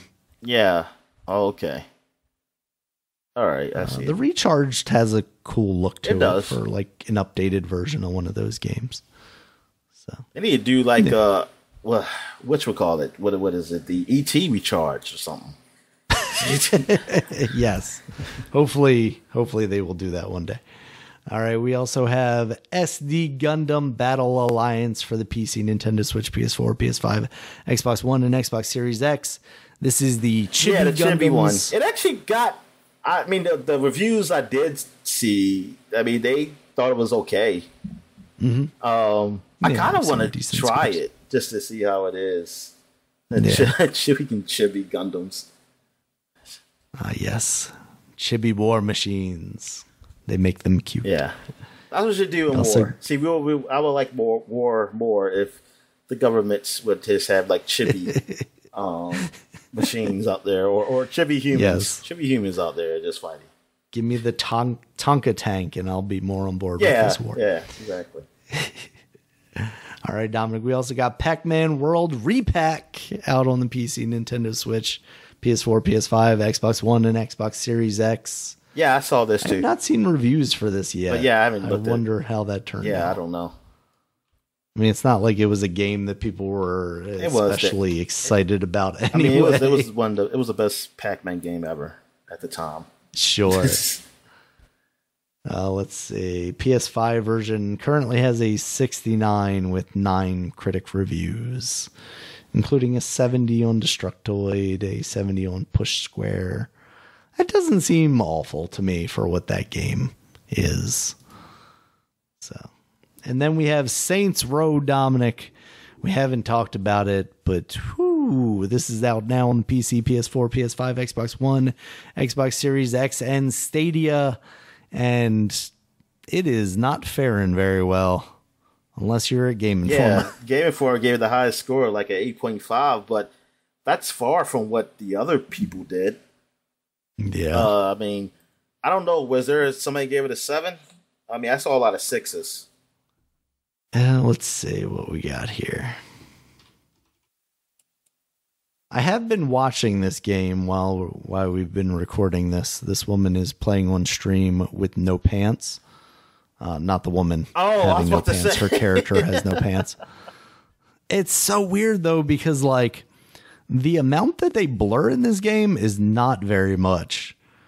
So it's very much just like, here's the butt of your character, and I'm hiding what bits you would see from behind. So let's see. Critic reviews. Gaming Nexus also gave it a 95. Why didn't have Game IGN Informer? Japan. I'm just saying, why don't I have the Game Informer one? Oh, which one I'm on? PlayStation 5. I mean, it's going to be the same score. Why don't they have that on the front of the critics? Like, that was 8.5. They skipped to Game Byte. Right. Yeah. And I don't get the Metacritic. I don't get how they... I've always never understood, like, how they sort by what I'm seeing. Yeah, and the initial screen. You have to, if you hit the critic reviews, then they... Well, actually, no, I don't see Game Informer up here. Did Game Informer say that we can't... Don't put us on Metacritic? I don't know. I feel like I see them on there, usually. I mean, maybe they're not under PS5. But I was going to say, could it just be that they're playing a different one? Let's see. What version would they be? Is that playing? What he said? Did he do Xbox? Yeah, I guess they put on Xbox Series X version. Okay. Oh, yeah, right there. Right up top. I feel like you should put, if they specifically said, like, look, this is going to be across board or something like that. Just put it on all. It's weird because it feels like there should be like an overall score on Metacritic, right? Yeah. But like you do also appreciate the consoleized ones because sometimes those versions are just worse. So I don't know. That's a hard problem to solve, I feel like. Because like depending on the situation, I would want to see one or the other. But yeah. Yeah, that game is... It just seems like... Oh, Destroy gave it an 80. Needed more time in the oven. That's not bad. I mean, from what I've been watching of this game, it doesn't seem terrible. I've definitely seen some glitches where, like, the character models just aren't there for some reason. But, I don't know. The world has, like, this interesting kind of blandness to it. Like, the color saturation, I think, makes it a little duller. But, like, the actual world seems all right. I know people have said the graphics look bad or, like, you know, older, but I'm not necessarily seeing that. Like, I think it looks like a fine modern game. There's definitely been some, like, draw distance haziness, but I don't know what system this woman is playing on, to be honest with you. So I don't know. I think it seems fine. I'm not going to go out there recommending it because obviously I haven't played it, but it seems like something you might be into. I read some reviews and it might be all right. I fully expect this game to end up being either on Game Pass pretty quickly or a free game or PlayStation's offering now that they have something, or like one of these Amazon Twitch loot drop games or something like that pretty quickly, or an Epic Store. I was telling you, like Epic Store every year seems to do like between Christmas and New Year's, like one big game every day. And I would not be surprised if this got to that level that quickly. Yeah, I can see that. I can definitely see that, one of those things with this game. I'm looking at it now, finally. Yeah. And it seems adequate. But for $70, I don't know that I would. 70. I guess, is it still Xbox game still 60? Yeah, that shit is so complicated now. I don't even know anymore. Let's see what GameStop has it listed as. If GameStop even sells games anymore, they're selling me Super Anime Weekend, a whole bunch of anime figures, and Sailor Moon Monopoly. Which, you know what? I'm here for. Saints Row. Okay, maybe I was wrong. The PS5 version is listed as $60 on here, so that's what's getting me is like, is it then just Sony first party games that are $70? Yeah, they're better quality. I mean, that's what they'll tell you, and honestly, in a lot of cases, that's true. But it's still like it. They've made it very complicated to like just know what the price of a thing is, because there are definitely some PS5 games out there that have followed their lead, and I don't know what those are. Let's see what happens when I just type in PlayStation 5 games on, like Madden. I knew that was going to be one. Madden is $70. Hogwarts Legacy Deluxe Edition is $80. That's not the Madden like Super Edition. No, this is just the regular Madden one. Yeah, Madden Six-Legged Turkey Edition. No, NBA 2K 23 $70. NHL 23 $70. Ain't nobody paying $70 for NHL 23. Come on now. We didn't talk about this, Dominic, but I think we talked about the deal originally that Tiger Woods was teaming up with 2K, but he is going to be on the cover of 2K23. Yeah. So, however many years it's been since he last had his EA game, he is now back on the cover of a sports game. But these golf games also have like the ones that are done by what is Saudi Arabia, like the ones promoted by the Saudi Arabia company. I don't know. Because a lot of people joined. I mean, there's quite a few golfers that joined that tour. Now I don't know if they can't join. They can't join the regular PGA. I know Tiger Woods had turned it down. They was going to pay him. Oh shit! I forgot how much money it was going to pay. It was a lot. Was it $500 million? I was going to say I would not be surprised if they would just give him infinity dollars. More than $500 million. Something I know. The way that they pay WWE for people and the people that they're usually asking for, which are usually people like 20 years past their prime, I have no doubts that them getting Tiger Woods would be like the biggest event in that country. Oh ever. Yeah, but for me, like people saying that they should, like they try to make it like this is wrong for them to go play for this country. They say, look, because of the civil rights and everything, and even that hit that happened. Jamal but Khashoggi. I'm just saying that, dude, you're making me like, so I have to pretend like we don't do anything. Like what? I'm sorry, I don't see. I'm not in denial so much that to think like all these countries have done. I mean, a lot of these countries have done something wrong, including the one I'm living at. So I'm sorry. I don't see it as any different. You can say, oh, it's blood money. What the fuck kind of money I'm getting paid from PGA? Yeah. I mean, I would say that some people would be against it because what they're doing is basically they're buying propaganda. Like you would see, especially on that first WWE show, it was basically like, hey, we're the greatest country in the world. And we've got these people, we've got Corey Graves saying that on commentary every 5 minutes. Now, to your point though, like, isn't that what they're doing on the NFL when they're playing the national anthem before the game and all that stuff? So yeah, it's really hard to say one thing is much worse than the other, especially when, I mean, it's not that hard. People do it all the time. I mean, sure, but like realistically yeah, it's like we're the good guys. They're the bad guys. Yeah. That's not to say, they aren't doing bad things. Like, are we not getting oil from over there?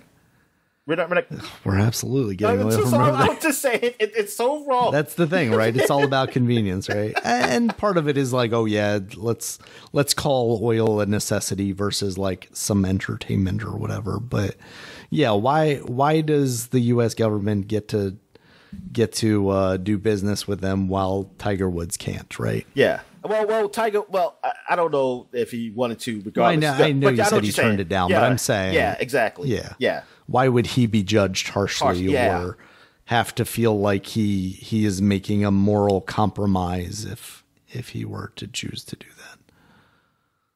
Yeah, I don't know. It's definitely complicated. But and it's not like at first I thought they were playing in Saudi Arabia. I was like, it must be like some kind of like golf courses made by slaves or something. But it's actually no. Those are just the ones over here, Dominic. It was just exactly. It was just promoted. They're promoting it and the money behind it. I think it's played somewhere in Europe. I don't know. It was England. I don't forget where, but it's somewhere in Europe. Okay. I know that. Well, in that case, I would be more inclined to do it because, like, for WWE, like there were some sketchy situations where they weren't sure that they were going to be able to leave the country. Yeah. See, but if you're doing it outside of their country, that's a little different because you're actually going. Yeah, but I think it's just the money behind it, and I'm like, shit, man, we can probably go through a lot of shit to see what the money behind. Not to say that they didn't make Jamal Khashoggi disappear from a different country.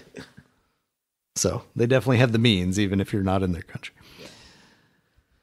Yeah, I don't know. It's really weird.